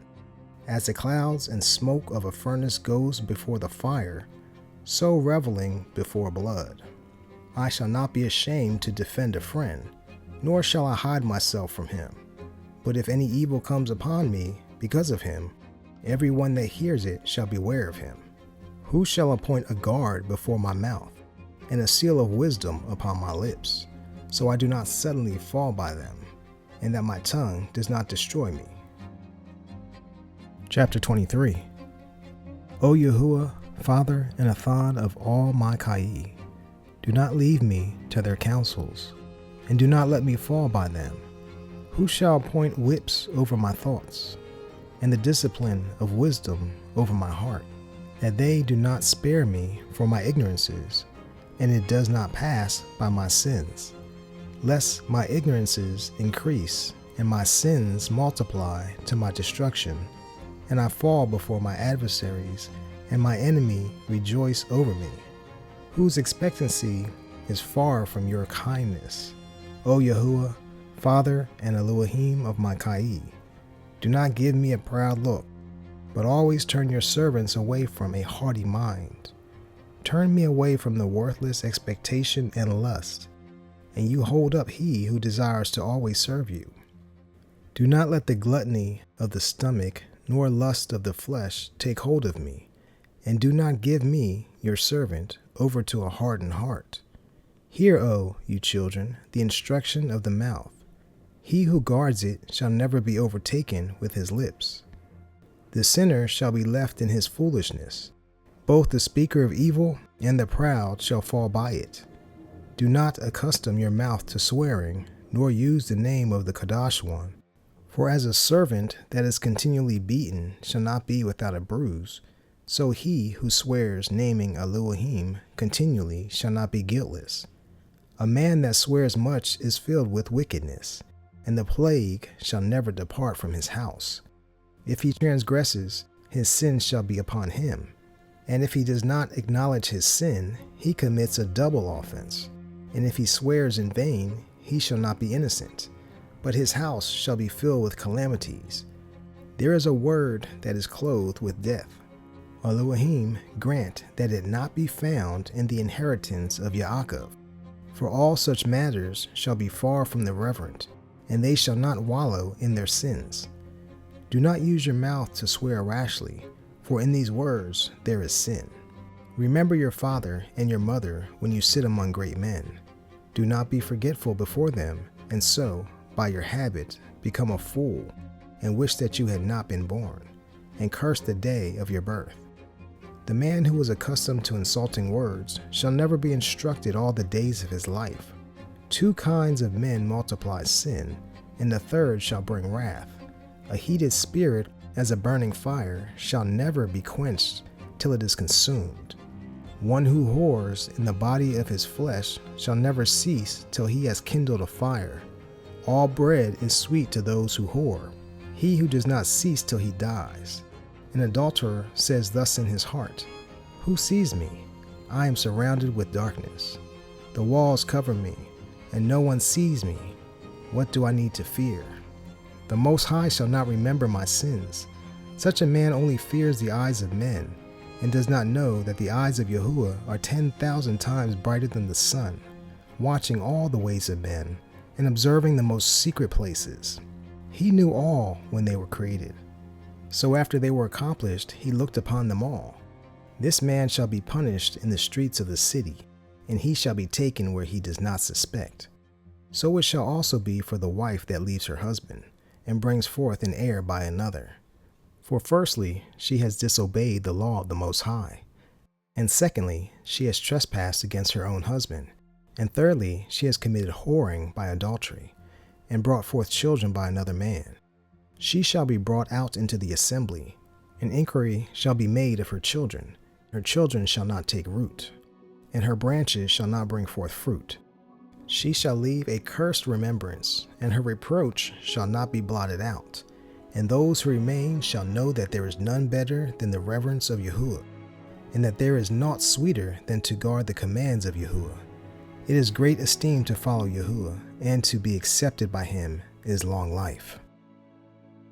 Chapter 24. Wisdom shall praise herself, and be esteemed in the midst of her people. In the assembly of the Most High she opens her mouth, and overcomes before his power. I came out of the mouth of the Most High, and covered the earth as a cloud. I dwelt in high places, and my throne is in a cloudy pillar. I alone surrounded the circuit of the Shamayim, and walked in the bottom of the deep, in the waves of the sea, and in all the earth, and in every people and nation. I obtained a possession. With all these I sought rest, and in whose inheritance shall I remain. So the Creator of all gave me a command, and he who made me gave rest for my tents, and said, Let your dwelling be in Yaakov, and your inheritance in Yisrael. He created me from the beginning before the world, and I shall never fail. In the Kodesh Mishkan I served before him, and so I was established in Sion. Likewise, in the beloved city he gave me rest, and in Yerushalayim was my strength. And I took root in an esteemed people, even in the portion of the inheritance of Yahuwah. I was exalted like a cedar in Lebanon, and as a cypress upon the mountains of Carmel. I was exalted like a palm tree in Ain Gethi, and as a rosebush in Jericho, as a fair olive tree in a pleasant field, and grew as a fig tree by the water. I gave a sweet smell like cinnamon and rosewood, and I yielded a pleasant fragrance like the best myrrh, as galbanum and shoham and fragrant gum, and as the fragrance of frankincense in the Mishkan. As the cypress I stretched out my branches, and my branches are the branches of esteem and favor. As the vine I brought forth a pleasant fragrance, and my flowers are the fruit of esteem and wealth. I am the mother of pleasant love, and reverence, and knowledge, and Kodesh expectancy. I therefore, being of old, am given to all my children who are named by him. Come to me, all you who desire me, and fill yourself with my fruit, for my remembrance is sweeter than honey, and my inheritance than the honeycomb. Those who eat of me shall hunger for more, and those who drink me shall thirst for more. He who obeys me shall never be ashamed, and those who work beside me shall not do wrong. All these are the book of the covenant of the Most High Elohim, even the law which Moshe commanded for an inheritance to the congregations of Yaakov. Do not lose heart, but be strong in Yahuwah, that he may confirm you. Cling to him, for Yahuwah Almighty is Elohim alone, and beside him there is no other Savior. He fills all with his wisdom, as Bashan and as Kedekel in the time of first fruits. He makes understanding to abound like Parath, and as the Yarden in the time of the harvest. He makes the instruction of knowledge appear as the light, and as Gekon in the time of grape harvest. The first man did not know her fully, nor shall the last find her out. For her thoughts are more than the sea, and her counsels deeper than the great deep. I also came out as a wadi from a river, and as a channel into a garden. I said, I shall water my best garden, and shall water my garden bed very much. And see, my wadi became a river, and my river became a sea. I shall yet make instruction to shine as the morning, and shall send forth her light far away. I shall yet pour out instruction as YAHUAH, and leave it to all ages forever.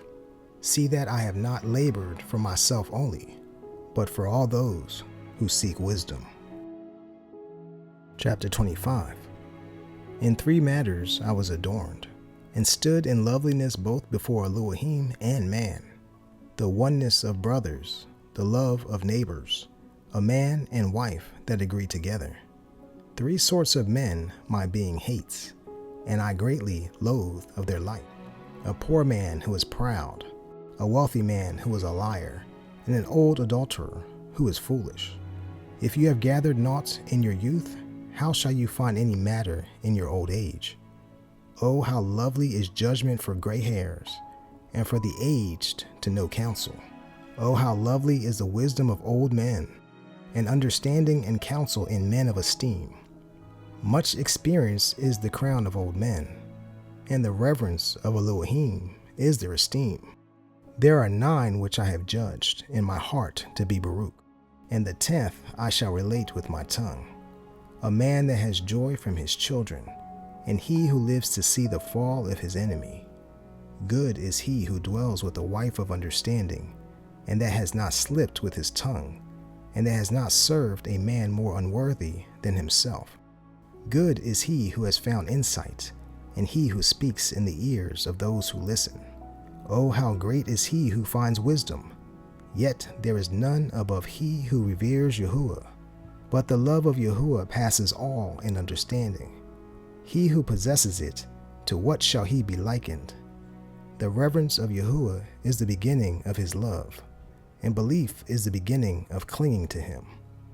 Any wound but a wound of the heart, and any wickedness but the wickedness of a woman, and any affliction but the affliction from those who hate me, and any revenge but the revenge of enemies. There is no venom above the venom of a serpent, and there is no wrath above the wrath of an enemy. I would rather dwell with a lion and a dragon than to dwell in a house with a wicked woman. The wickedness of a woman changes her appearance, and darkens her face like sackcloth. Her husband shall sit among his neighbors, and listening he shall sigh bitterly. All wickedness is but little to the wickedness of a woman. Let the portion of a sinner fall upon her, as the clinging of a sandy way is to the feet of the aged. So is a wife full of words to a quiet man. Do not stumble at the loveliness of a woman, and do not desire her for pleasure. A woman supporting her husband is full of wrath, hardness, and much reproach. A wicked woman causes courage to cease, causes a heavy face and a wounded heart. A woman that does not comfort her husband in distress causes weak hands and feeble knees. From the woman came the beginning of sin, and because of her we all die. Give water no outlet, nor a wicked woman freedom to roam. If she does not do as you would have her, cut her off from yourself, and give her a certificate of divorce, and let her go. Chapter 26. Baruch is the man that has a capable wife, for the number of his days shall be double. A capable woman gladdens her husband, and he shall fill the years of his life in peace. A good wife is a good portion, which shall be given in the portion of those who revere Yahuwah. Whether a man is wealthy or poor, if he has a good heart toward Yahuwah, he shall rejoice at all times with a cheerful face. There are 3 matters that my heart fears, and of the 4th I was very afraid: the slander of a city, the gathering together of an unruly crowd, and a false accusation. All these are worse than death. But a woman that is jealous over another woman is grieving to the heart and sorrow, and a lashing tongue which makes known to all. An evil wife is a yoke shaken to and fro. He who has hold of her is as though he held a scorpion. A drunken and wandering woman causes great wrath, and she does not cover her own shame. The whoring of a woman is known by her haughty looks and eyelids. If your daughter is wayward, keep her straight, lest she abuse herself through too much freedom. Watch over one with a hard eye, and do not marvel if she trespasses against you. She shall open her mouth as a thirsty traveler who has found a fountain, and drink of every water near her. By every hedge she shall sit down, and open her quiver for every arrow. The favor of a wife delights her husband, and her discretion shall fatten his bones. A silent and loving woman is a gift of Yahuwah, and there is naught worth as much as a mind well instructed. A humble and trustworthy woman is a double favor, and her sober mind cannot be valued. As the sun when it rises high in the Shamayim, so is the loveliness of a good wife in the ordering of her house. As the shining light upon the Kodesh candlestick, so is the loveliness of the face in ripe age. As the golden stands upon the sockets of silver, so are the lovely feet with a constant heart.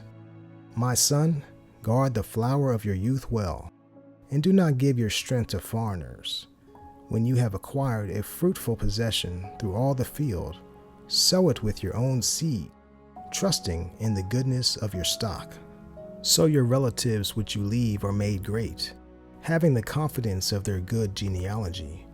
A whore shall be counted as spittle, but a married woman is a tower against death to her husband. A wicked woman is given as a portion to a wicked man, but a reverent woman is given to he who reveres Yahuwah. A dishonest woman is despised and shamed, but an honest woman shall revere her husband. A headstrong woman shall be counted as a dog, but she that is humble reveres Yahuwah. A woman that esteems her husband shall be judged wise among all, but she that shames him in her pride shall be counted wicked among all. A loud-mouthed woman and a nagger shall be sought out to drive away the enemies. There are two matters that grieve my heart, and the third makes me wroth. A man of battle that suffers poverty, and men of understanding that are not respected, and one that turns from righteousness to sin. Yahuwah prepares such a one for the sword. A merchant hardly guards himself from doing wrong, and a traitor is not free from sin. Chapter 27. Many have sinned for a small matter, and he who seeks abundance turns his eyes away. As a nail holds fast between the join of stones, so sin holds close between buying and selling. Unless a man behaves diligently in the reverence of Yahuwah, his house shall soon be overthrown. As when one sifts with a sieve, the refuse remains. So the filth of a man is in his words. The furnace tries the potter's vessels, so the trial of a man is in his reasoning. The fruit declares if the tree has been cultivated. So is the speaking of pride in the heart of man. Praise no man before you hear him speak, for this is the trial of men. If you follow righteousness, you shall obtain it, and put it on as a long robe of esteem. The birds shall gather with their kind, so shall truth return to those who practice it. As the lion lies in wait for prey, so does sin for those who work wickedness. The words of a reverent man are always with wisdom, but a fool changes as the moon. Watch the time if you are among the foolish, but be continually among men of understanding. The words of fools are troublesome, and their entertainment is the indecency of sin. The words of he who swears much makes the hair stand upright, and their uproar makes one stop his ears. The strife of the proud is bloodshed, and their revelings are grievous to the ear. Whoever uncovers secrets loses his trust, and shall never find a friend of his being. Love your friend and be trustworthy to him, but if you betray his secrets, never again follow after him. For as a man has destroyed his enemy, so you have lost the love of your neighbor. As one that releases a bird out of his hand, so you have let your neighbor go, and shall not have him again. Do not follow after him, for he is too far off. He is like a gazelle escaped out of the snare. As for a wound, it may be bound up, and after reveling, there may be peace. But he who betrays secrets is without expectancy. He who winks with the eyes works evil, and he who knows him departs from him. When you are present, he shall speak sweetly, and shall admire your words. But in the end, he shall twist his mouth, and slander your sayings. I have hated many matters, but not like him, for Yahuwah shall hate him. Whoever throws a stone high, throws it on his own head, and a blow in deceit makes wounds. Whoever digs a pit shall fall into it, and he who lays a trap shall be caught in it. He who does evil, it shall fall upon him, and he shall not know from where it comes. Mockery and reproach are from the proud, but vengeance as a lion lies in wait for them. Those who rejoice at the fall of the righteous shall be taken in the snare, and anguish shall consume them before they die. Evil and wrath, even these are abominations, and the sinful man has them both. Chapter 28. He who is vengeful shall find vengeance from Yahuwah, and he shall surely keep account of his sins. Forgive your neighbor the harm that he has done to you, so your sins shall also be forgiven when you pray. One man bears hatred against another, and should he seek forgiveness from Yahuwah? He shows no kindness to a man who is like himself, and does he ask forgiveness of his own sins? If he who is but flesh maintains hatred, who shall pray forgiveness for his sins? Remember your end, and let enmity cease, corruption and death, and remain in the commands. Remember the commands, and bear no evil against your neighbor, the covenant of the Most High, and overlook faults.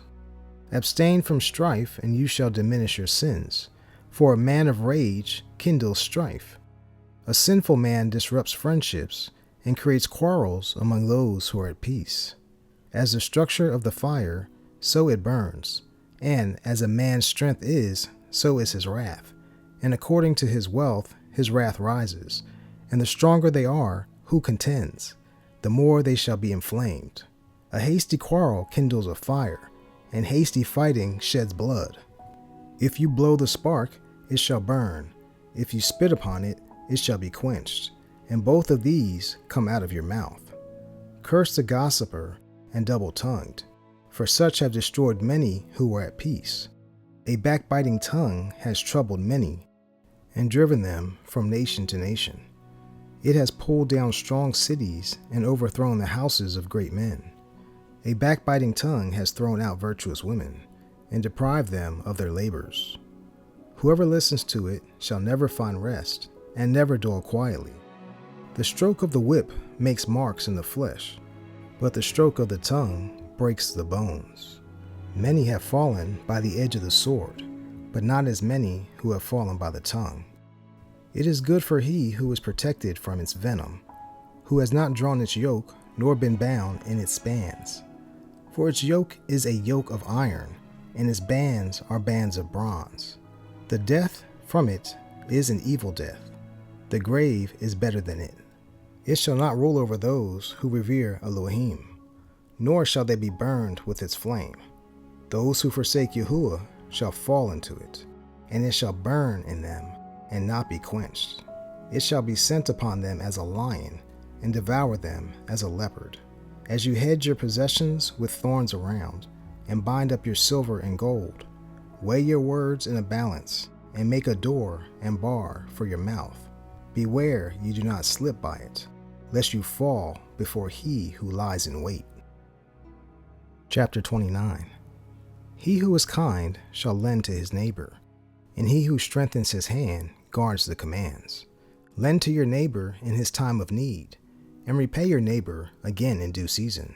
Guard your word, and deal trustworthily with him, and you shall always find that which is necessary for you. Many reckon what was loaned to them to be found, and put to trouble those who help them. Till he has received, he shall kiss a man's hand, and for his neighbor's silver he shall speak softly. But when he shall repay, he shall prolong the time, and return words of grief, and complain of the time. If he overcomes, he shall hardly give the half, and he shall count it as though he had found it. If not, he has deprived him of his silver, and he has gained an enemy without cause. He repays him with cursings and slander, and instead of esteem, he shall pay him shame. Many have therefore refused to lend for other men's evil deeds, fearing to be cheated. Yet have patience with a man in poverty, and do not delay to show him kindness. Help the poor for the sake of the command, and do not turn him away because of his poverty. Lose your silver for your brother and your friend, and do not let it rust under a stone to be lost. Lay up your treasure according to the commands of the Most High, and it shall bring you more profit than gold. Store up kind deeds in your storehouses, and it shall deliver you from all affliction. It shall fight for you against your enemies better than a mighty shield and strong spear. An honest man stands guarantor for his neighbor, but he who is impudent shall forsake him. Do not forget the friendship of your guarantor, for he has given his life for you. A sinner shall overthrow the good manner of his guarantor, and he who is thankless shall forsake he who delivered him. Guarantee has undone many of good estate, and shaken them as a wave of the sea. It has driven mighty men from their houses, so that they wandered among foreign nations. A wicked man transgressing the commands of Yahuwah shall fall in guarantee, and he who undertakes and follows other men's business for gain shall fall into lawsuits. Assist your neighbor according to your ability, and beware that you do not fall into the same. The necessities for life are water and bread and garments and a house for privacy. Better is the life of a poor man in a lowly cottage than food of delicacies in another man's house. Whether little or much, be content, that you do not hear the reproach of your house. For it is a miserable life to go from house to house. For where you are a stranger, you dare not open your mouth. You shall entertain and feast and have no thanks, and you shall hear bitter words. Come, you stranger, and furnish a table, and feed me of what you have ready. Give place, you stranger, to an esteemed man. My brother seeks lodging, and I have need of my house. These matters are grievous to a man of understanding, the contempt of a household, and a reproach of the lender. Chapter 30. He who loves his son causes him to often feel the rod, that he may have joy from him in the end. He who punishes his son shall have joy in him, and shall rejoice in him among his acquaintances. He who teaches his son grieves the enemy, and before his friends he shall rejoice in him. Though his father dies, it is as though he were not dead, for he has left one behind who is like himself. While he lived, he saw and rejoiced in him, and when he died, he was not grieved. He left behind an avenger against his enemies, and one that shall repay kindness to his friends. He who makes too much of his son binds up his wounds, and his body shall be troubled at every cry. A horse unbroken becomes headstrong, and a child left to himself shall be unruly. Spoil your child, and he shall cause you dread. Play with him, and he shall bring you to grief. Do not laugh with him, lest you have sorrow from him, and lest you gnash your teeth in the end. And give him no freedom in his youth, and do not wink at his foolishness. Bow down his neck while he is young, and beat his side while he is a child, lest he become stubborn and be disobedient to you, and so bring sorrow to your heart. Discipline your son and put him to work, lest his wicked behavior be a stumbling to you. Better is the poor being healthy and strong in body than a wealthy man who is afflicted in his body. Health and good state of body are better than any gold, and a strong body above infinite wealth. There is no wealth above a healthy body, and no joy above the joy of the heart. Death is better than a bitter life or continual sickness. Delicacies poured upon a closed mouth are as servings of meat placed upon a grave. What good is the offering to an idol? For it neither eats nor smells. So is he who is persecuted by Yahuwah. He sees with his eyes and groans, as a eunuch that embraces a maiden and sighs.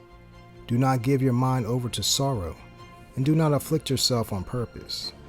The gladness of the heart is the life of man, and the joy of a man prolongs his days. Love your own being and comfort your heart. Remove sorrow far from you, for sorrow has killed many, and there is no profit in it. Envy and wrath shorten the life, and worry brings age before time. A cheerful and good heart pays attention to his meat and diet. Chapter 31. Watching for wealth consumes the flesh, and the worry of it drives away sleep. Watchful worry does not let a man slumber, as a painful disease breaks sleep. The wealthy labors greatly in gathering wealth together, and when he rests, he is filled with his delicacies. The poor labors in his poverty, and when he finishes, he is still needy. He who loves gold shall not be declared right, and he who pursues corruption shall have enough. Gold has been the ruin of many, and their destruction stands. It is a stumbling block to those who offer it, and every fool shall be taken in it. Baruch is the wealthy who is found without blemish, and has not gone after gold. Who is he that we may call him Baruch? For he has done wonders among his people. Who has been tried by it and found perfect? Then let him boast. Who might offend and has not offended, or may do evil and has not done it? His goods shall be established, and the assembly shall be declared his kind deeds. If you sit at a plentiful table, do not be greedy on it, and do not say, there is much food on it.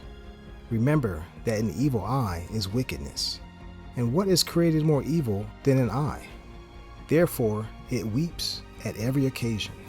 Do not stretch your hand wherever you look, and do not thrust with it into the dish. Do not judge your neighbor by yourself, but be discerning in every matter. Eat as is allowed that which is put before you, but do not devour, lest you be hated. For the sake of manners, be first to cease, and do not be gluttonous, lest you cause stumbling. When you sit among many, do not be the first to reach out your hand. A very little is sufficient for a man of discipline, and he is not short of breath on his bed. Sound sleep comes from moderate eating. He rises early and is attentive. But the pain of worry and bitterness and stomach pangs are with a gluttonous man. And if you have been forced to eat, rise up, go vomit, and you shall have rest. My son, listen to me, and do not despise me. And in the end you shall find as I told you. In all your work be efficient, so that no sickness comes to you. Whoever is generous with his food, men shall speak well of him, and the report of his good hospitality shall be believed. But against he who is greedy with his food, the whole city shall murmur, and the report of his selfishness shall not be doubted. Do not show your boldness with wine, for wine has destroyed many. The furnace proves the sword edge by dipping, so wine tries the hearts of the proud in drunkenness. Wine is as good as life to a man, if it is drunk moderately. What then is life to a man that is without wine? For it was made to make men glad. Wine drunk moderately and in season brings gladness of the heart and cheerfulness of the mind. But wine drunken in excess makes bitterness of the mind, with brawling and quarreling. Drunkenness increases the rage of a fool till he stumbles. It diminishes strength and causes wounds. Do not rebuke your neighbor while at wine, and do not despise him in his rejoicing. Give him no words of grief, and do not urge him on. Chapter 32. If your appointed master, do not lift yourself up, but be among them as one of the rest. Diligently look after them, and then sit down. And when you have fulfilled your office, take your place, that you may rejoice with them, and receive a crown for your well-ordering of the feast. Speak, you who are the elder, for it is fitting for you, but with right ruling, and do not withhold music. Do not pour out words when there is a musician, and do not put forth wisdom out of time.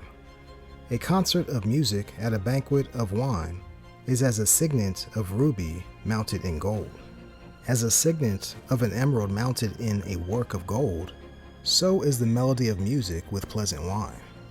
Speak, young man, if there is need of you, and yet only twice when you are asked. Let your words be few, saying much with few words. Be as one who knows and yet holds his tongue. If you are among great men, do not make yourself equal with them. And when aged men are in place, do not use many words. Before the thunder goes lightning, and before a humble man goes favor. Rise up early, and do not be the last, and get home without delay. There fulfill your office, and do what you shall, but do not sin with proud speech. And for these, Barak, he who made you, and has filled you with his goodness. Whoever reveres Yahuwah shall receive his discipline, and those who seek him early shall find favor.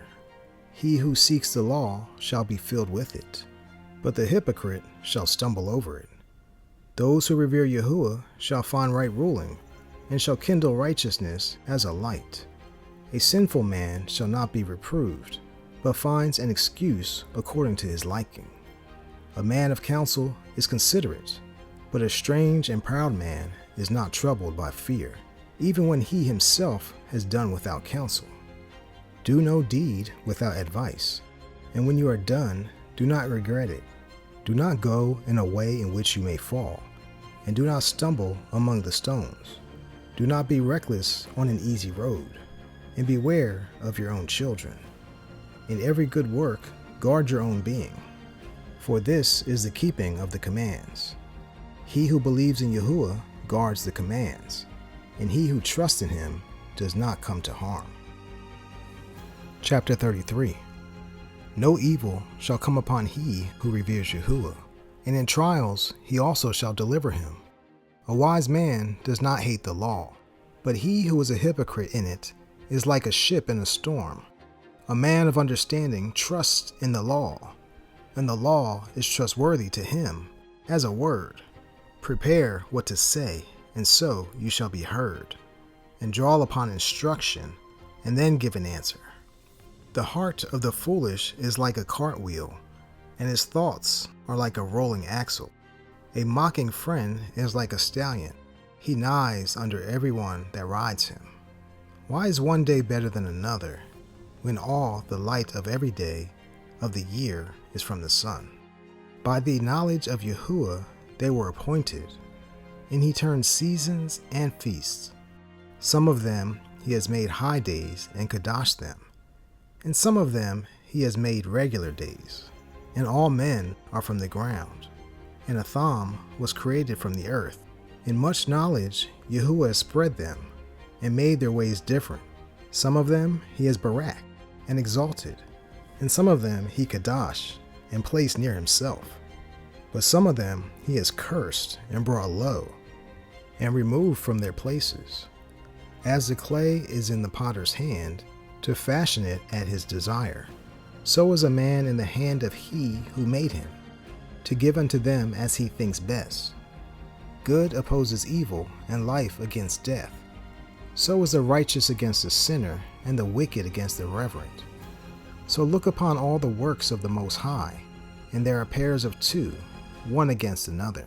I woke up last of all, as one that gathers after the grape gatherers. By the barakah of Yahuwah I profited, and trod my winepress like a gatherer of grapes. Consider that I did not labor for myself only, but for all those who seek learning. Hear me, O you great men of the people, and listen with your ears, you rulers of the assembly. Do not give your son and wife, your brother and friend, power over you while you live, and do not give your goods to another, lest you reconsider and you ask for its return. As long as you live and have breath in you, Do not give yourself over to any, for it is better that your children should seek from you than that you should stand to their sympathy. Be the best in all your works. Do not leave a blot on your esteem. At the time when you shall end your days and finish your life, distribute your inheritance. Fodder, a rod, and burdens are for the donkey, and bread, discipline, and work for a servant. If you put your servant to labor, you shall find rest. But if you let him go idle, he shall seek freedom. A yoke and a collar bound the neck. So are tortures and punishment for an evil servant. Send him to work so he is not idle, for idleness teaches much evil. Put him to work as is fit for him. If he is not obedient, put on heavier shackles. But do not be excessive toward any, and do naught without discretion. If you have a servant, let him be to you as yourself, because you have bought him for a price. If you have a servant, treat him as a brother, for you have need of him as of your own being. If you treat him evilly and he runs from you, which way shall you go to seek him? Chapter 34. The expectancies of a man of no understanding are empty and false, and dreams raise up fools. Whoever regards dreams is like he who catches at a shadow and follows after the wind. The vision of dreams is the reflection of one to another, even as the likeness of a face to a face. From an unclean matter, what may be cleansed? And from that which is false, what truth shall come? Divination and predictions and dreams are empty, and imaginations of the heart, as a heart of a woman in childbirth. If they are not sent from the Most High in your visitation, do not lay your heart upon them. For dreams have deceived many, and they have failed those who put their trust in them. The law shall be found perfect without falsehood, and wisdom is perfection to a trustworthy mouth. A man that has traveled knows much, and he who has much experience shall declare wisdom. He who has no experience knows little, but he who has traveled is full of insight. When I traveled, I saw much, and I understand more than I could express. I was often in danger of death, yet I was delivered because of these. The spirit of those who revere Yahuwah shall live, for their expectancy is in he who saves them. Whoever reveres Yahuwah shall not fear nor be afraid, for he is his expectancy. Baruch is the being of he who reveres Yahuwah. To whom does he look, and who is his strength? For the eyes of Yahuwah are upon those who love him. He is their mighty shield and strong support, a protection from heat and a cover from the sun at noon, a preservation from stumbling and a help from falling.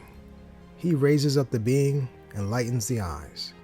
He gives health, Kai, and Barakah. He who offers of what is wrongfully gotten, his offering is a mockery, and the gifts of unrighteous men are not accepted. The Most High is not pleased with the offerings of the wicked, nor is he appeased by the multitude of offerings for sin. Whoever brings an offering from the goods of the poor does as one that kills the son before his father's eyes.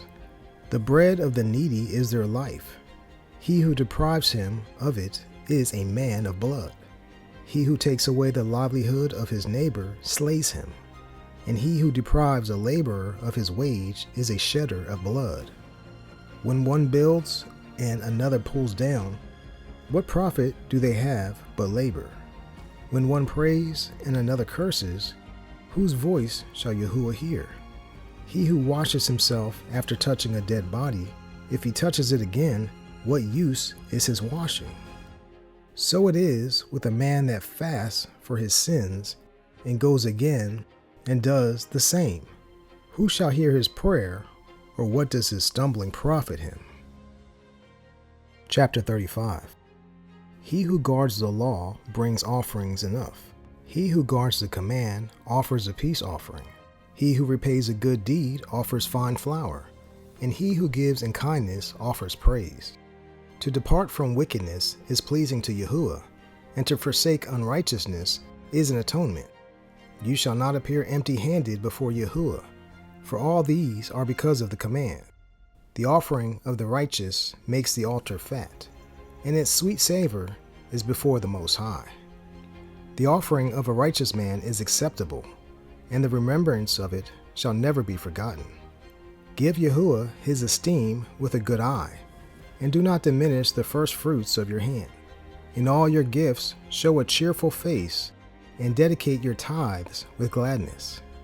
Give to the Most High according to his enrichment unto you, and as you have received, give with a cheerful eye. For Yahuwah repays, and shall give you 7 times as much. Do not think to corrupt with gifts, for he does not accept these. And do not trust in unrighteous offerings, for Yahuwah is judge, and with him is no partiality. He shows no partiality against the poor, but shall hear the prayer of the oppressed. He shall not despise the prayer of the fatherless, nor the widow, when she pours out her complaint. Do not the tears run down the widow's cheeks, and is not her cry against he who causes them to fall? He who serves Yahuwah shall be accepted with favor, and his prayer reaches to the clouds. The prayer of the humble pierces the clouds, and he shall not be comforted till it comes near, and shall not depart till the Most High executes right ruling and judgment. For Yahuwah does not delay, nor is the Almighty patient toward them, till he has crushed the loins of the ruthless and repaid vengeance upon the Gentiles, till he has taken away the crowd of the proud and broken the scepter of the unrighteous, till he has given to everyone according to their deeds, and to the works of men according to their schemes, till he has judged the cause of his people, and caused them to rejoice in his kindness. Favor is welcomed in the time of affliction, as clouds of rain in the time of drought. Chapter 36. Show favor upon us, O Yahuwah, Elohim of all, and look on us, and send your fear upon all the nations that do not seek you. Lift up your hand against the foreign nations, and let them see your strength, as you were Kadash in us before them. So you be exalted among them before us, and let them know you as we have known you, that there is no Elohim but you alone, O Elohim. Show new signs and make other awesome wonders. Esteem your hand and your right arm, that they may put forth your wondrous works. Raise up displeasure and pour out wrath. Remove the adversary and destroy the enemy. Shorten the time, remember the covenant, and let them declare your wonders. Let he who escapes be consumed by the rage of the fire, and let those who oppress the people perish. Crush the heads of the rulers of the Gentiles that say, there is no one else but us. Gather all the tribes of Yaakov together, your inheritance as from the beginning.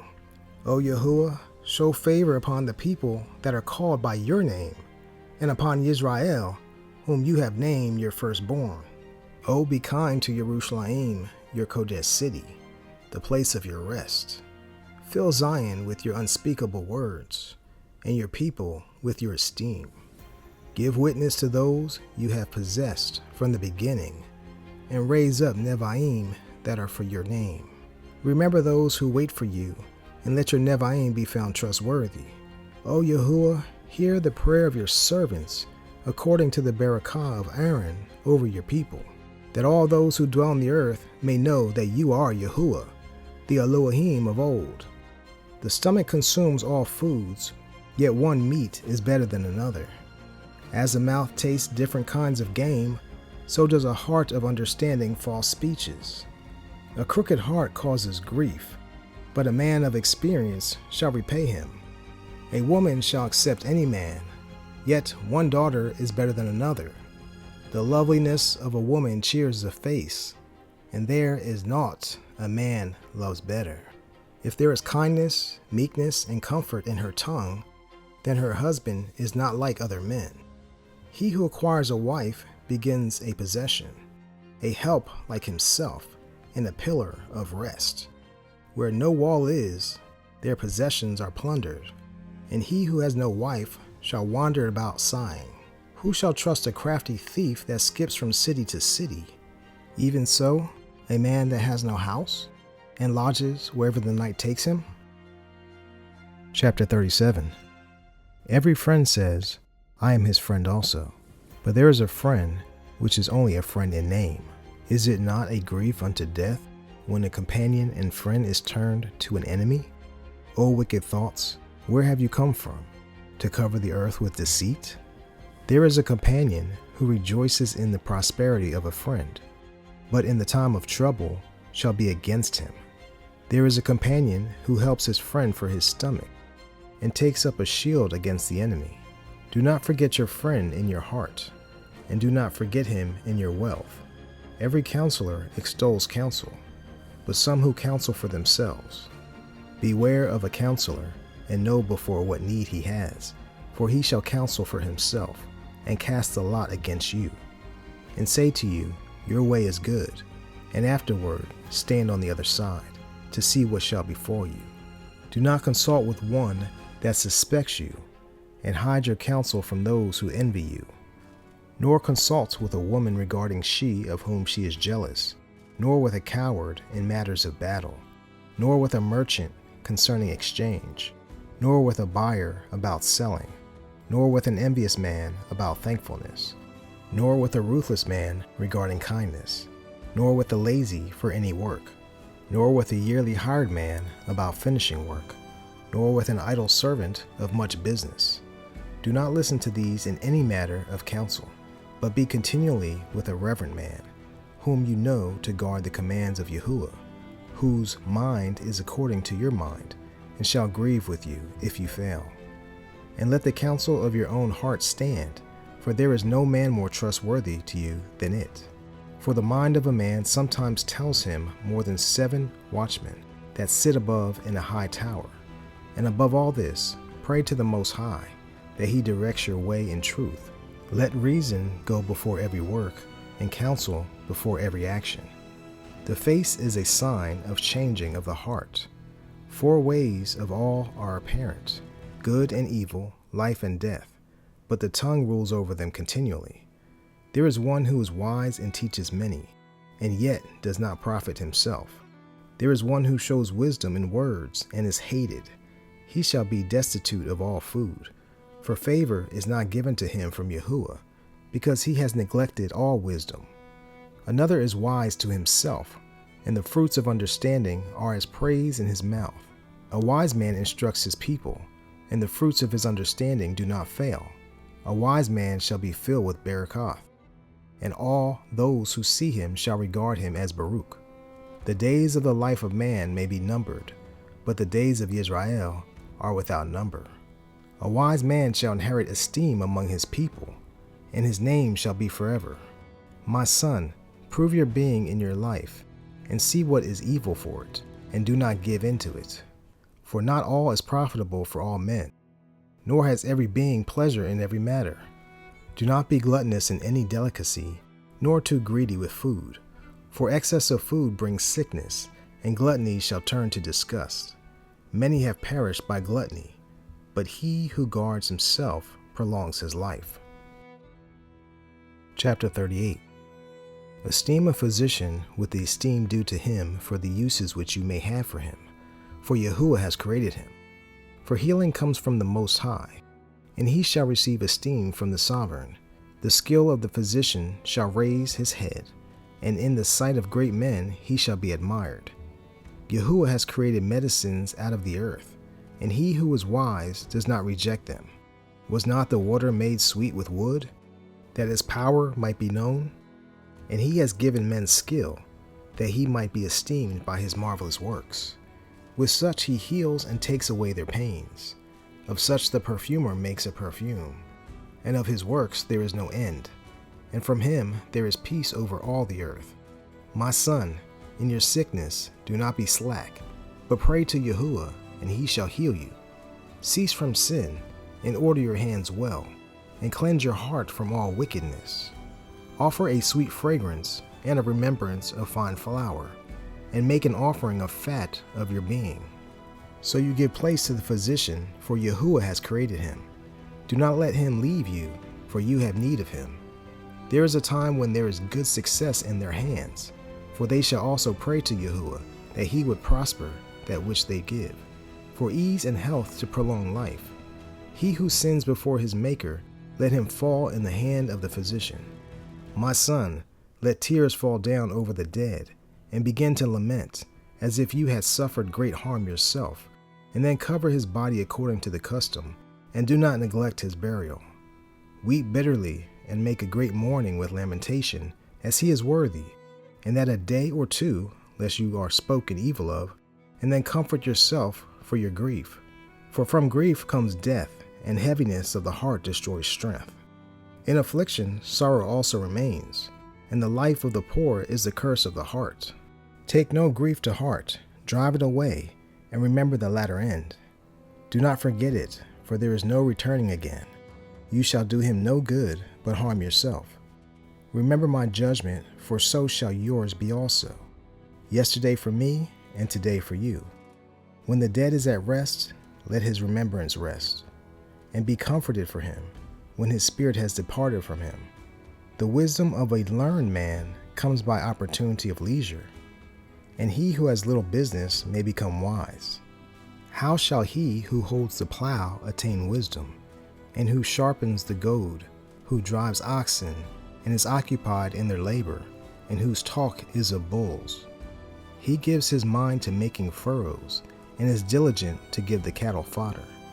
So every carpenter and worker that labors night and day, and those who cut and engrave seals, and are diligent to make great variety, and give themselves to copy imagery, and watch to finish a work. Also the smith sitting by the anvil, and considering the ironwork. The smoke of the fire weakens his flesh, and he fights the heat of the furnace. The noise of the hammer and the anvil is constantly in his ear, and his eyes are fixed on the pattern of that which he makes. He applies his mind to finish his work, and watches to polish it perfectly. So the potter sits at his work, and turns the wheel around with his feet, who is also focused at his work, and makes all his work by number. He molds the clay with his arm, and bows down his strength before his feet. He applies himself to the glazing, and he is diligent to clean the furnace. All these rely on their hands, and everyone is skilled in his work. Without these, a city cannot be inhabited, and they could not dwell where they do, nor go up and down. They shall not be sought in public council, nor sit high in the assembly. They shall not sit on the seat of judges, nor understand the ruling of judgment. They cannot declare righteousness and right ruling. And they shall not be found where parables are spoken, but they maintain the face of the world, and their desire is in the work of their craft. Chapter 39. But he who gives his mind to the law of the Most High, and is occupied in the study of it, seeks out of all the ancient wisdom, and is occupied in Name YAHUAH. He guards the sayings of the men of Name, and where wise parables are, he shall be there also. He shall seek out the secrets of Proverbs, and speak of hidden parables. He shall serve among great men, and appear before princes. He shall travel through foreign countries, for he has examined the good and the evil among men. He applies his heart early to look to Yahuwah who made him, and shall pray before the Most High, and opens his mouth in prayer, and makes supplication for his sins. When Yahuwah the Almighty acts, he shall be filled with the spirit of understanding. He shall pour out wise sayings, and give thanks to Yahuwah in his prayer. He shall guide his counsel and knowledge, and on his secrets he meditates. He reveals that which he has learned, and shall boast in the law of the covenant of Yahuwah. Many shall commend his understanding, and as long as the world endures, it shall not be blotted out. His remembrance shall not depart, and his name shall live from generation to generation. Nations shall speak of his wisdom, and the assembly shall declare him Baruch. If he dies, he shall leave a greater name than 1,000, and if he lives, he shall increase in it. Yet I have more to say, which I have thought upon, for I am filled as at the full moon. Listen to me, you Kodesh children, and bud as a rose of the field growing by the wadi, and give a sweet fragrance as frankincense, and flourish as a lily. Send out a fragrance, and sing a song of praise. Baruch Yahuwah in all his works. Exalt his name, and extol his praise with the songs of your lips, and with harps. And in praising him you shall say after this manner, all the works of Yahuwah are exceedingly good, and whatever he commands shall be accomplished in due season. And none shall say, what is this? Why is that? For at an appropriate time they shall all be sought out. At his command the waters stood as a heap, and the reservoir of waters at the words of his mouth. Whatever pleases him is done at his command, and none reveres his deliverance. The works of all flesh are before him, and there is none hidden from his eyes. He sees from everlasting to everlasting, and there is no matter too marvelous for him. A man need not say, what is this? Why is that? For he has made all for their uses. His barakah covered the dry land as a river, and watered it as a flood. As he has turned the waters salty, so shall the Gentiles inherit his wrath. As his ways are clear to the Kodesh, so they are stumbling blocks to the wicked. The good matters are created for the good from the beginning, so evil matters for sinners. The basic necessities for the whole use of man's life are water, fire, iron, and salt, flour of wheat, honey, milk, and the juice of grapes, and oil and garments. All these are for good to the righteous, so to the sinners they are turned to evil. There are spirits that are created for punishment, who in their wrath lay on many strokes. In the time of destruction they pour out their strength, and appease the wrath of he who made them. Fire and hail and scarcity of food and death, all these were created for punishment. Teeth of wild beasts and scorpions, serpents, and the sword punishing the wicked to destruction. They shall rejoice in his command, and they shall be ready upon earth when needed. And when their time comes, they do not transgress his word. Therefore from the beginning I knew, and thought upon these, and have left them in writing. All the works of Yahuwah are good, and he shall give all that is needed in due season, so that a man cannot say, this is worse than that, for in time they all shall be proved good. And therefore praise Yahuwah with all your heart and voice, and barak the name of Yahuwah. Chapter 40. Great hardship is created for every man, and a heavy yoke is upon the sons of Atham. From the day that they go out of their mother's womb, till the day that they return to the mother of all, their imagination of what is to come, and the day of death, are their thoughts and fear of heart. From he who sits on a throne of esteem, to he who is humbled in dirt and ashes, from he who wears purple and a crown, to he who is clothed with a linen robe. Wrath and envy, trouble and unrest, fear of death and displeasure and strife. And in the time of rest on his bed, his sleep at night changes his knowledge. He gets little or no rest, and after his sleep is as in a day of watching, troubled in the vision of his mind, as if he had escaped out of a battle. When all is safe, he wakes, and marvels that the fear was naught. These come to all flesh, both man and beast, and 7 times more upon sinners: death and bloodshed, strife and sword, calamities, scarcity of food, distress, and the scourge. These are created for the wicked, and the flood came for their sakes. All that are of the earth shall return to the earth again, and that which is of the waters returns to the sea.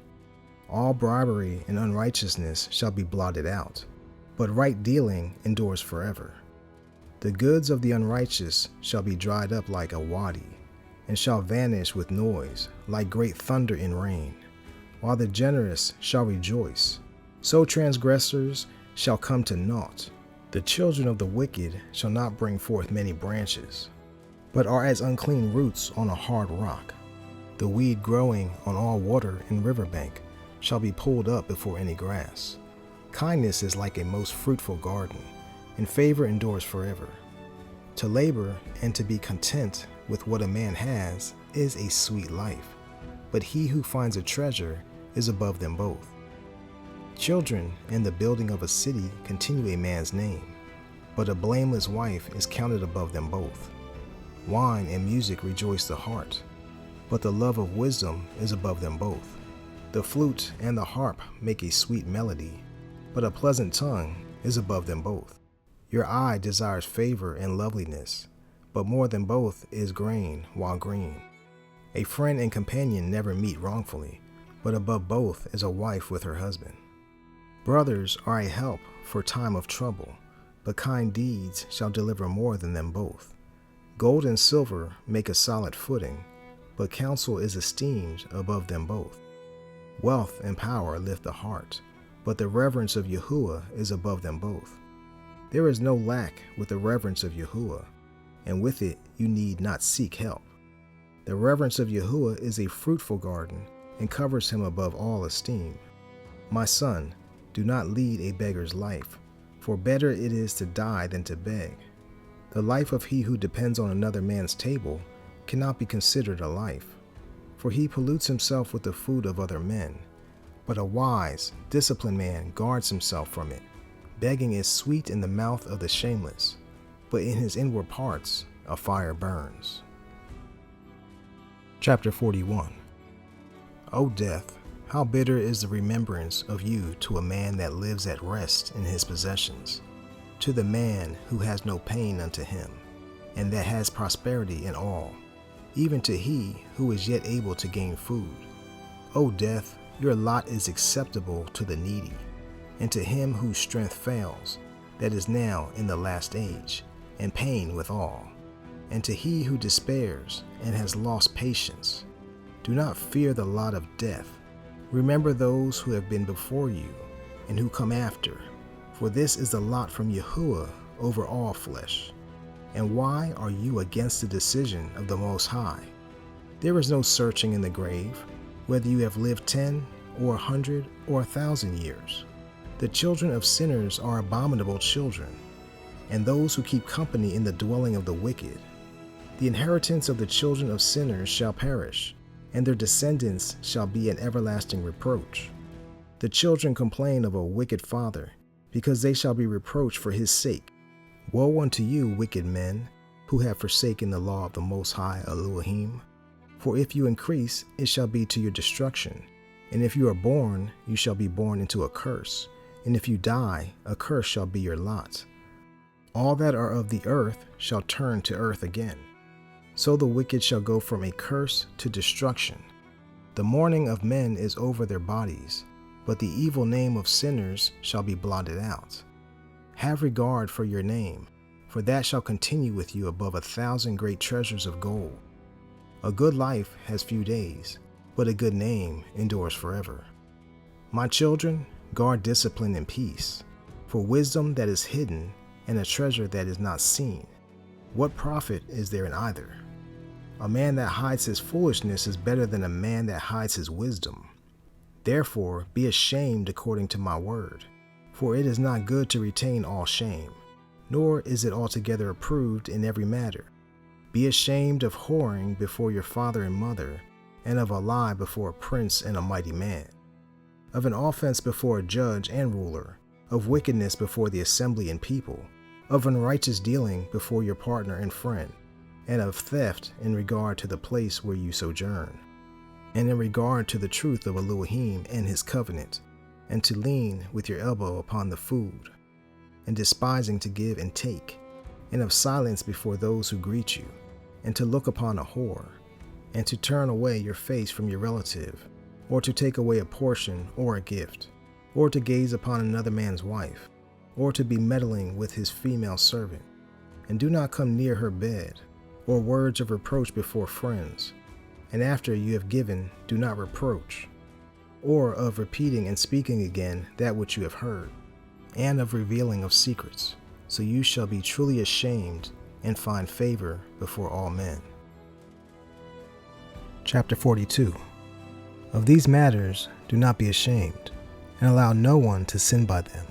Of the law of the Most High and his covenant, and of judgment to declare the wicked right, of reckoning with your partners and travelers, or of the gift of the inheritance of friends, of exactness of balance and weights, or of acquiring much or little, and of the haughty selling by merchants, of much correction of children, and to draw blood from the back of a wicked servant.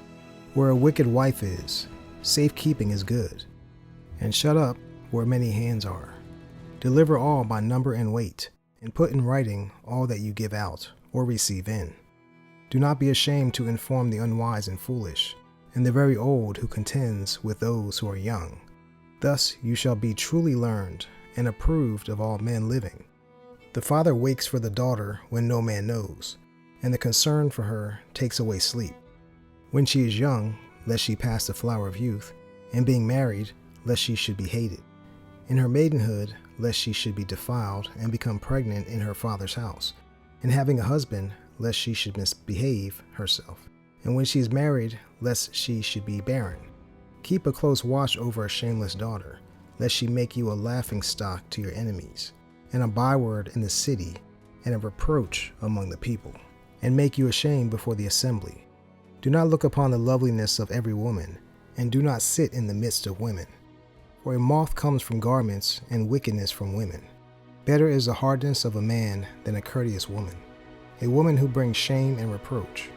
I shall now remember the works of Yahuwah, and declare that which I have seen. In the words of Yahuwah are his works, and all his creation does his desire. The sun that gives light looks upon all, and its doing is full of the esteem of Yahuwah. Yahuwah has not given power to the Kadashim to declare all of his marvelous works, which Yahuwah the Almighty firmly settled, that whatever exists might be established for his esteem. He seeks out the deep and the heart, and considers their crafty schemes. For Yahuwah knows all that may be known, and he looks upon the signs of the world.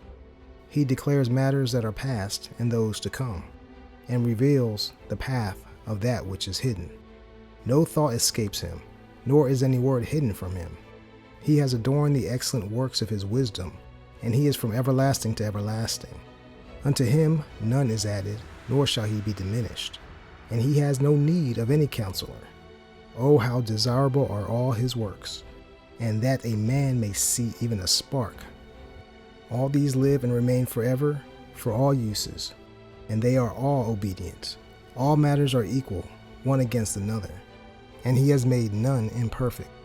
One establishes the good of another, and who is ever filled with looking upon his esteem? Chapter 43. The pride of the heights, the clear expanse, the loveliness of the Shamayim, with his esteemed display. The sun, when it appears, showing a marvelous instrument at its rising. The work of the Most High, at noon it scorches the land, and who shall stand its burning heat? A man blowing a furnace works with heat, but the sun burns the mountains 3 times more, breathing out fiery vapors and sending out bright rays. It blinds the eyes. Great is Yahuwah who made it, and at his command it runs speedily. He made the moon also to serve in its season for appointed times, and a sign for the world. From the moon is the sign of feast, a light that decreases in its completion. The new moon is called after its name, increasing wondrously in its changing, being an instrument for the host above, shining in the expanse of the Shamayim.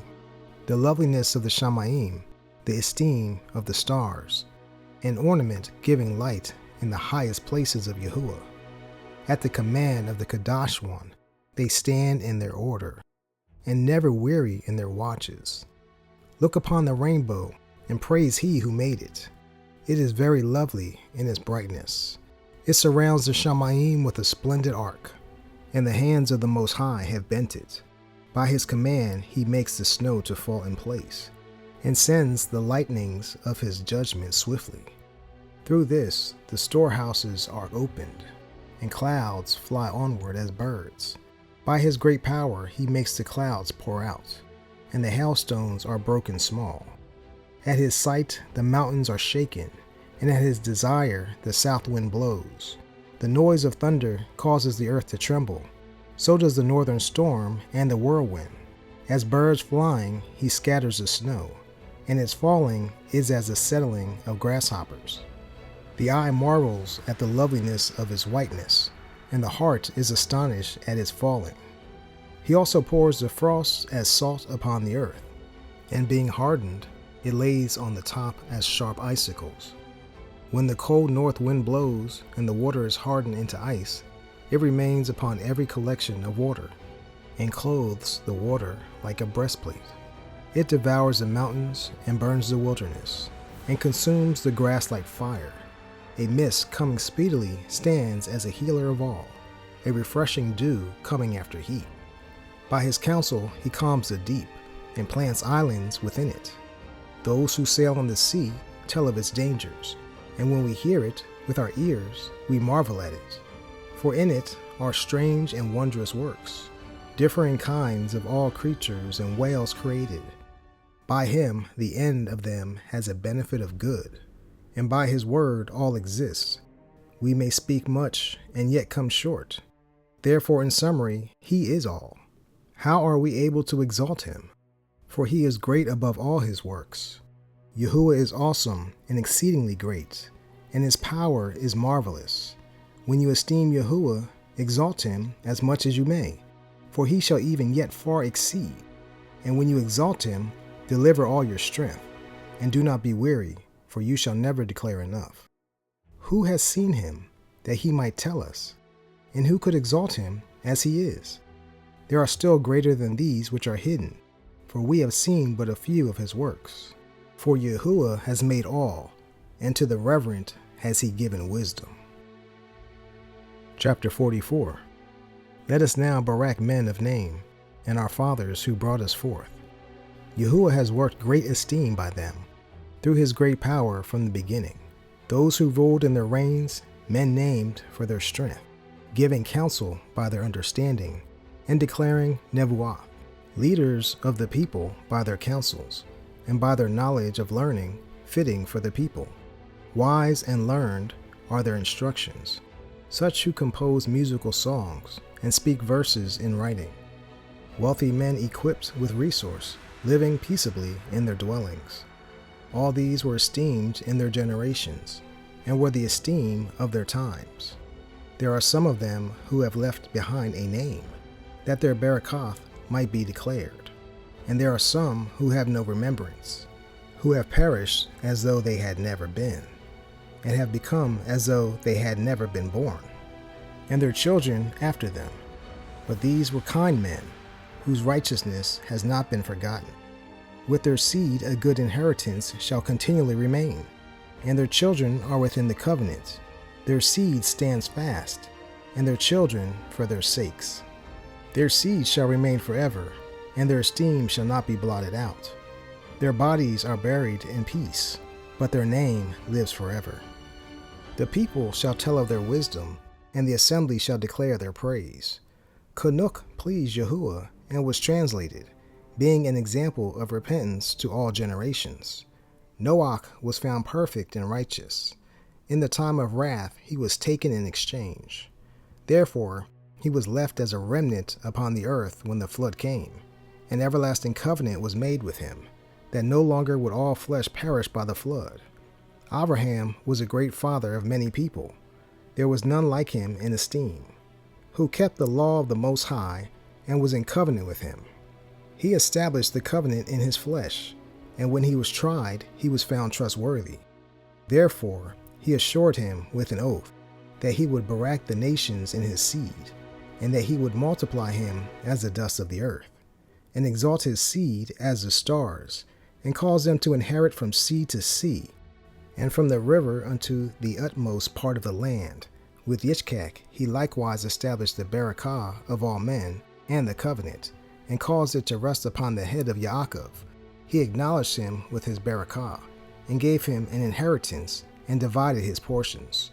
Among the 12 tribes he divided them. Chapter 45.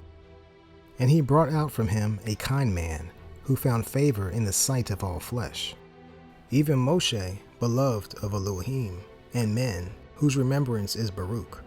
He made him like the esteemed Kadashim, and exalted him so that his enemies stood in fear of him. By his words he caused the wonders to cease, and he made him esteemed in the sight of sovereigns, and gave him a command for his people, and showed him part of his esteem. He kadashed him in his trustworthiness and humility, and chose him out of all men. He caused him to hear his voice, and brought him into the thick cloud, and gave him commands before his face, even the law of Kai and knowledge, that he might teach Yaakov his covenant, and Yisrael his right ruling. He exalted Aaron, a Kodesh man like him, even his brother of the tribe of Levi. He made an everlasting covenant with him, and gave him the kahuna among the people. He adorned him with comely ornaments, and clothed him with a robe of esteem. He put upon him perfect esteem, and strengthened him with splendid garments, with linen trousers, with a long robe, and the shoulder garment.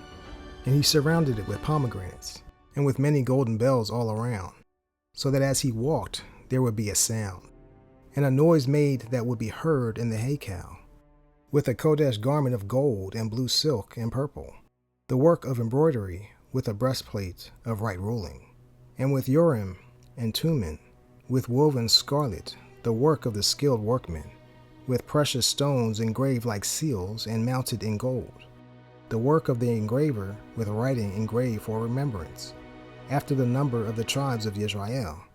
He placed a crown of gold upon the turban, in which was engraved Kodeshah, an ornament of esteem, a precious work, the desire of the eyes, elegant and lovely.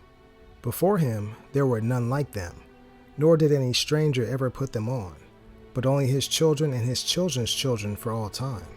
Their offerings shall be completely consumed twice every day continually. Moshe ordained him, and anointed him with Kodesh oil. This was appointed to him with an everlasting covenant, and to his seed, so long as the Shamaim should remain, that they should serve him, and execute the office of the kahuna, and barak the people in his name. He chose him out of all men living to offer slaughterings to Yahuwah, incense, and a sweet savor, for a remembrance, to make atonement for his people. He gave him his commands and authority in the laws of right rulings, that he should teach Yaakov the witnesses, and instruct Israel in the Torah. Foreigners conspired together against him, and scorned him in the wilderness, even the men that were on the side of Dathan and Abiram, and the assembly of Korach, with rage and wrath. This Yahuwah saw, and it displeased him, and in his wrathful displeasure they were consumed. He did wonders upon them, to consume them with a fiery flame. But he made Aaron more esteemed, and gave him an inheritance, and divided to him the firstfruits of the increase. Most of all, he prepared bread in abundance, for they eat of the offerings of Yahuwah, which he gave to him and his seed. However, in the land of the people he had no inheritance, nor had he any portion among the people.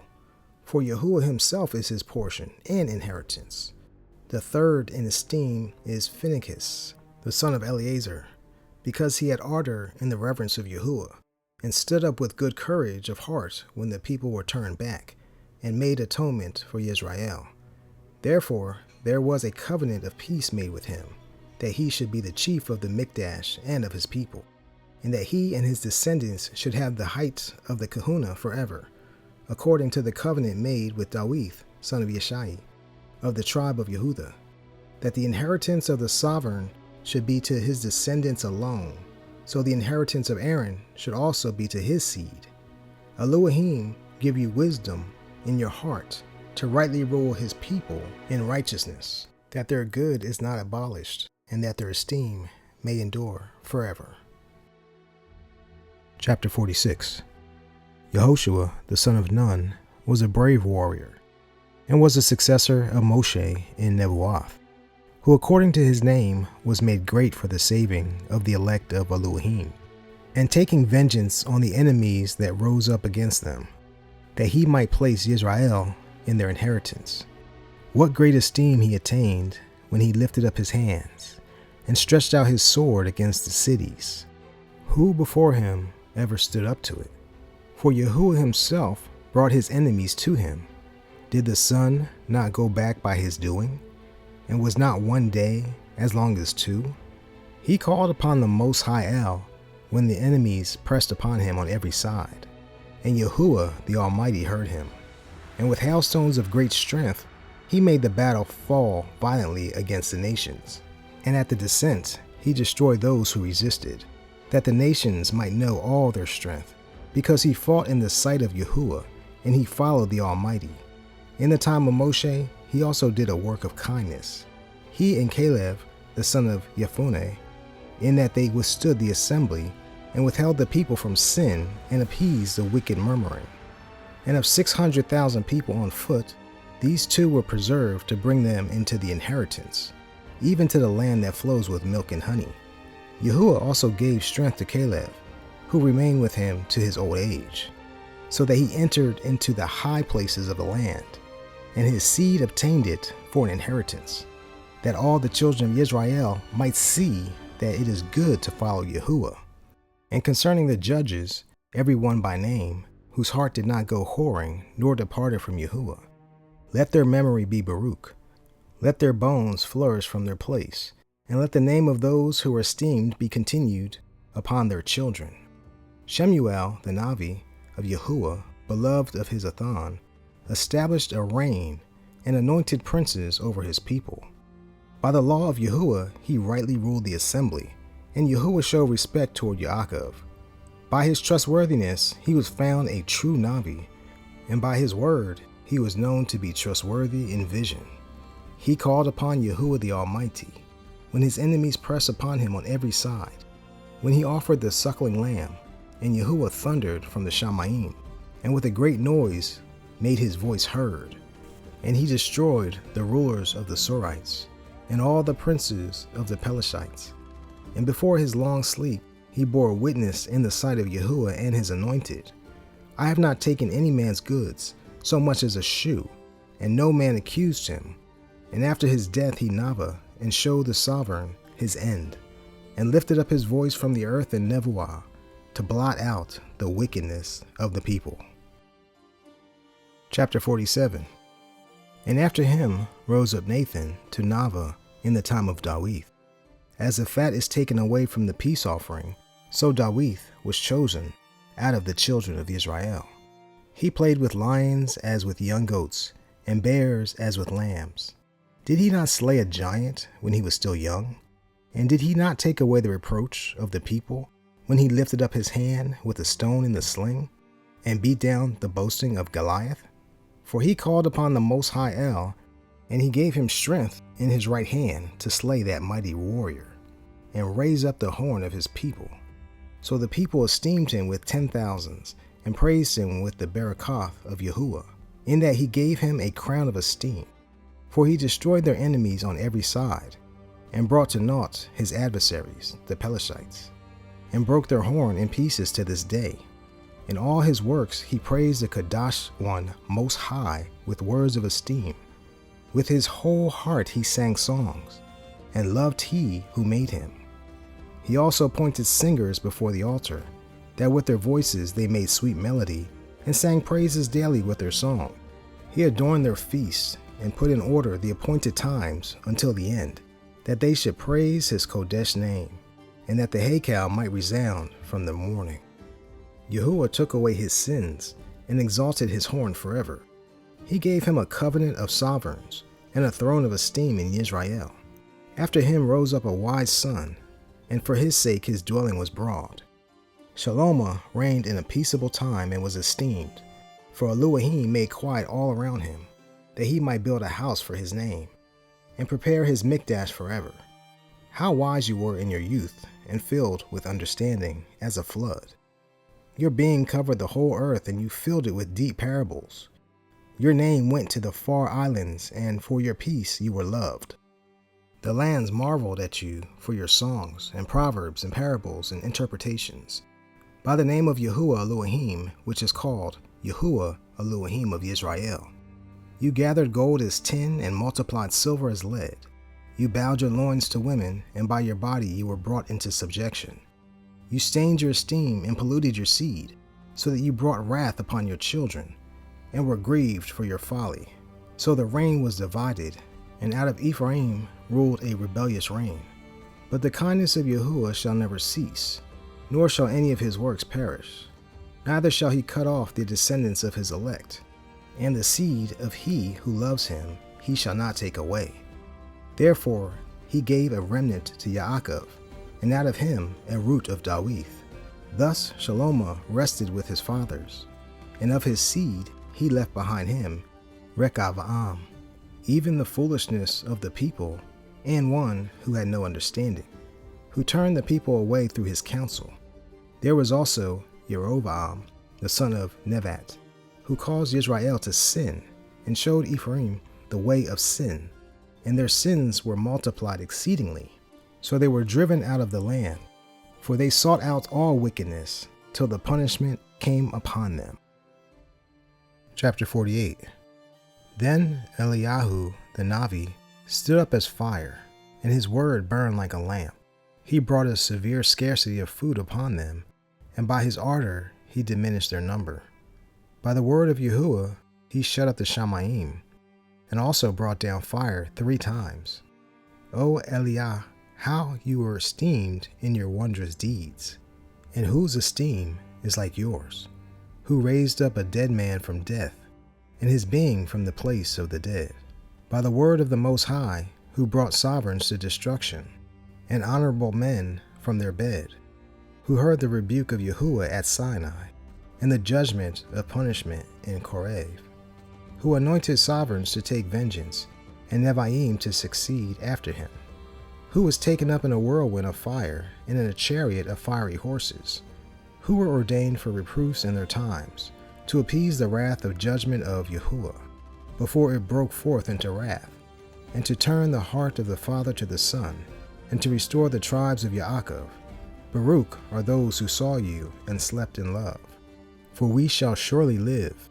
It was Eliah who was covered with a whirlwind, and Elisha who was filled with his ruach. While he lived, he was not moved by the presence of any prince, nor could any bring him into subjection. No word could overcome him, and after his death his being Nava. He did wonders in his life, and at his death his works were marvelous. For all this the people did not repent, nor did they depart from their sins, till they were plundered and carried out of their land, and were scattered through all the earth. Yet there remained a remnant of the people, and a ruler from the house of Dawith, of whom some did that which was pleasing to Elohim, and some multiplied sins. Chizkiyahu fortified his city, and brought in water into the midst of it. He dug the solid rock with tools of iron, and made wells for water. In his time, Sennacherib came up, and sent the Rapshakeh, and lifted up his hand against Zion, and boasted proudly. Then their hearts and hands trembled, and they were in pain, as women in childbirth. But they called upon Yahuwah, who was kind, and stretched out their hands toward him. And immediately the Kadash one heard them out of the Shamayim, and delivered them by the service of Yeshayahu. He smote the army of Asher, and his messenger destroyed them.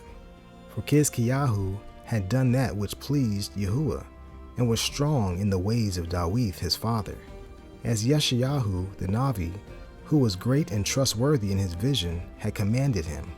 In his time the sun went backward, and he lengthened the sovereign's life. He saw by an excellent spirit what would come to pass, and he comforted those who mourned in Zion. He showed what should come to be at the end of time, and secrets before they came to be. Chapter 49. The remembrance of Yoshiyahu is like the composition of a perfume that is made with the skill of the perfumer. It is sweet as honey in all mouths, and as music at a feast of wine. He acted uprightly by instructing the people, and took away the wicked abominations. He directed his heart toward Yahuwah, and in the time of the wicked he established the worship of Elohim. All except Dawith, and Chizkiyahu, and Yoshiyahu were wicked, for they forsook the law of the Most High. Even the sovereigns of Yehuda failed. Therefore he gave their strength to others, and their esteem to a foreign nation. They burned the chosen city of the Mikdash, and made the streets desolate, according to the Nevuah of Yirmiah. For they treated him evilly, who was yet a Navi, Kodesh in his mother's womb, that he might root out and afflict and destroy, and that he might also build up and plant. It was Yechezkel who saw the esteemed vision, which was shown to him upon the chariot of the cherubim. For he remembered the enemies under the sign of rain, and directed those who went rightly. And of the 12 Nevi'im, let the remembrance be Baruch, and let their bones flourish again out of their place. For they comforted Yaakov and delivered them with true expectancy. How shall we exalt Zerubbabel? Even he was a signet on the right hand. So was Yeshua, son of Yatzethak, who in their time built the house and raised a Kodesh Hakel to Yahuwah, which was prepared for everlasting esteem. And among the elect was Nehemiah, whose name is great, who raised up for us the walls that had fallen, and put up the gates and the bars, and raised up our ruins again. But no man on the earth was created like Hanuk, for he was taken from the earth. Neither was there a young man born like Yosef, a governor over his brothers, a support to the people, whose bones were regarded by Yahuwah. Shem and Sheth were in great esteem among men, and so was Atham above every living creature in creation. Chapter 50. Shimon the Kohen Hagadol, the son of Anya, who in his life repaired the house again, and in his days fortified the Hakel, and by him the double height from the foundation was built, the high fortress of the wall around the Hakel. In his days the cistern to receive water, being surrounded as the sea, was covered with plates of bronze. He looked after the Hakel that it should not fall, and fortified the city against the siege. How esteemed he was in the midst of the people, when coming out of the Mikdash. He was as the morning star in the midst of a cloud, and as the moon in its fullness, as the sun shining upon the Hakel the Most High, and as a rainbow giving light in the bright clouds, and as the flower of roses in the spring of the year, as lilies by the rivers of water, and as the branches of frankincense in the time of summer, as fire and incense in the fire holder, and as a vessel of beaten gold, mounted with all kinds of precious stones, and as a fair olive tree budding forth fruit, and as a cypress which grows up to the clouds. When he put on the robe of esteem, and was clothed with the perfection of esteem, when he went up to the Kodesh altar, he made the garment of Kodeshah esteemed. When he took the portion out of the hands of the Kohanim, he himself stood by the hearth of the altar, surrounded as a young cedar in Lebanon, and as palm trees they surrounded him. So were all the sons of Aaron in their esteem, and the offerings of Yahuwah in their hands, before all the assembly of Israel. And finishing the service at the altar, that he might adorn the offering of the Most High Almighty, he stretched out his hand to the cup, and pouring the blood of the grape, he poured out at the foot of the altar, a sweet fragrance to the Most High Sovereign of all. Then the sons of Aaron shouted and sounded the silver trumpets, and made a great noise to be heard, for a remembrance before the Most High. Then all the people hurried together and fell down on their faces on the earth to worship Yahuwah El Shaddai, the Most High. The singers also sang praises with their voices, with all kinds of sounds, sweet melody was made. And the people sought Yahuwah the Most High by prayer before he who is kind, till the Kodeshah of Yahuwah had ended, and they had finished his service. Then he went down and raised his hands over the whole assembly of the children of Israel, to give the barakah of Yahuwah with his lips, and to rejoice in his name. And they bowed themselves down to worship a second time, that they might receive a barakah from the Most High. Now therefore Barak the Elohim of all, who does only wondrously everywhere, who exalts our days from the womb, and deals with us according to his kindness. He gives joy to the heart, and that peace may be in our days in Israel forever, that he would confirm his kindness with us, and deliver us in his time. There are two manner of nations which my heart abhors, and the third is no nation, those who sit on the mountain of Shamaron, and those who dwell among the Pelethites, and those foolish people who dwell in Shechem. Yahoshua, the son of Sira of Yerushalayim, has written in this book the instruction of understanding and knowledge, from whose heart poured out wisdom, Baruch is he who shall be exercised in these, and he who treasures them up in his heart shall become wise. For if he does them, he shall be strong in all. For the light of Yahuwah leads he who gives wisdom to the reverent. Baruch be the name of Yahuwah forever. Amen. Amen. Chapter 51. A prayer of Yahoshua, the son of Sira. I thank you, O Athan and Sovereign, and praise you, O Elohim, my Savior. I give praise to your name, for you are my defender and helper, and have preserved my body from destruction, and from the snare of the slanderous tongue, and from the lips that forge lies, and have been my helper against my adversaries, and have delivered me according to the multitude of your kindnesses and greatness of your name, from the teeth of those who were ready to devour me, and out of the hands of those who sought after my life, and from the great afflictions which I had, from the choking fire on every side, and from the midst of the fire which I did not kindle, from the depth of the inward parts of Sheol, from an unclean tongue, and from lying words, by an accusation to the sovereign from an unrighteous tongue. My being drew near unto death, my life was near to Sheol beneath. They surrounded me on every side, and there was no one to help me. I looked for the support of men, but there was none. Then I thought upon your favor, O Yahuwah, and upon your acts of old, how you save those who wait on you, and save them out of the hands of their enemies. Then I lifted up my supplications from the earth, and prayed for deliverance from death. I called upon Adonai Yahuwah the Father, that he would not leave me in the days of my trouble. And in the time of the proud, when there was no help, I praise your name continually, and sing praises with thanksgiving, and so my prayer is heard. For you saved me from destruction, and delivered me from the evil time. Therefore I thank and praise you, and barak your name, O Yahuwah. When I was still young, or if I ever went traveling, I desired wisdom openly in my prayer. I prayed for her before the haycow, and shall seek her to the end. Even from the flower till the grape was ripe, my heart has delighted in her. My foot went the right way. From my youth upward I sought after her. I bowed down my ear a little, and received her, and acquired much learning. I profited in this. Therefore I shall ascribe esteem to he who gives me wisdom. For I purpose to go after her, and earnestly I follow that which is good, so I shall not be ashamed. My being has wrestled with her, and in my doings I was exact. I stretched forth my hands to the Shamayim above, and bewailed my ignorances of her. I directed my being unto her, and I found her in pureness. I have had my heart joined with her from the beginning. Therefore I shall not be forsaken. My heart was troubled in seeking her. Therefore I have received a good possession.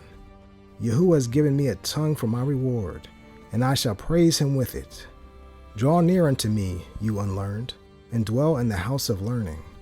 Why are you slow, and what do you say to these?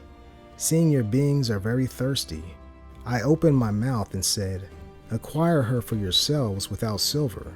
Put your neck under the yoke, and let your being receive instruction. She is found to be close at hand. See with your eyes how I have only little labor, and have received much rest. Acquire learning with a great sum of silver, and get much gold by her. Let your being rejoice in his kindness, and do not be ashamed of his praise. Work your work early, and in his time he shall give you your reward.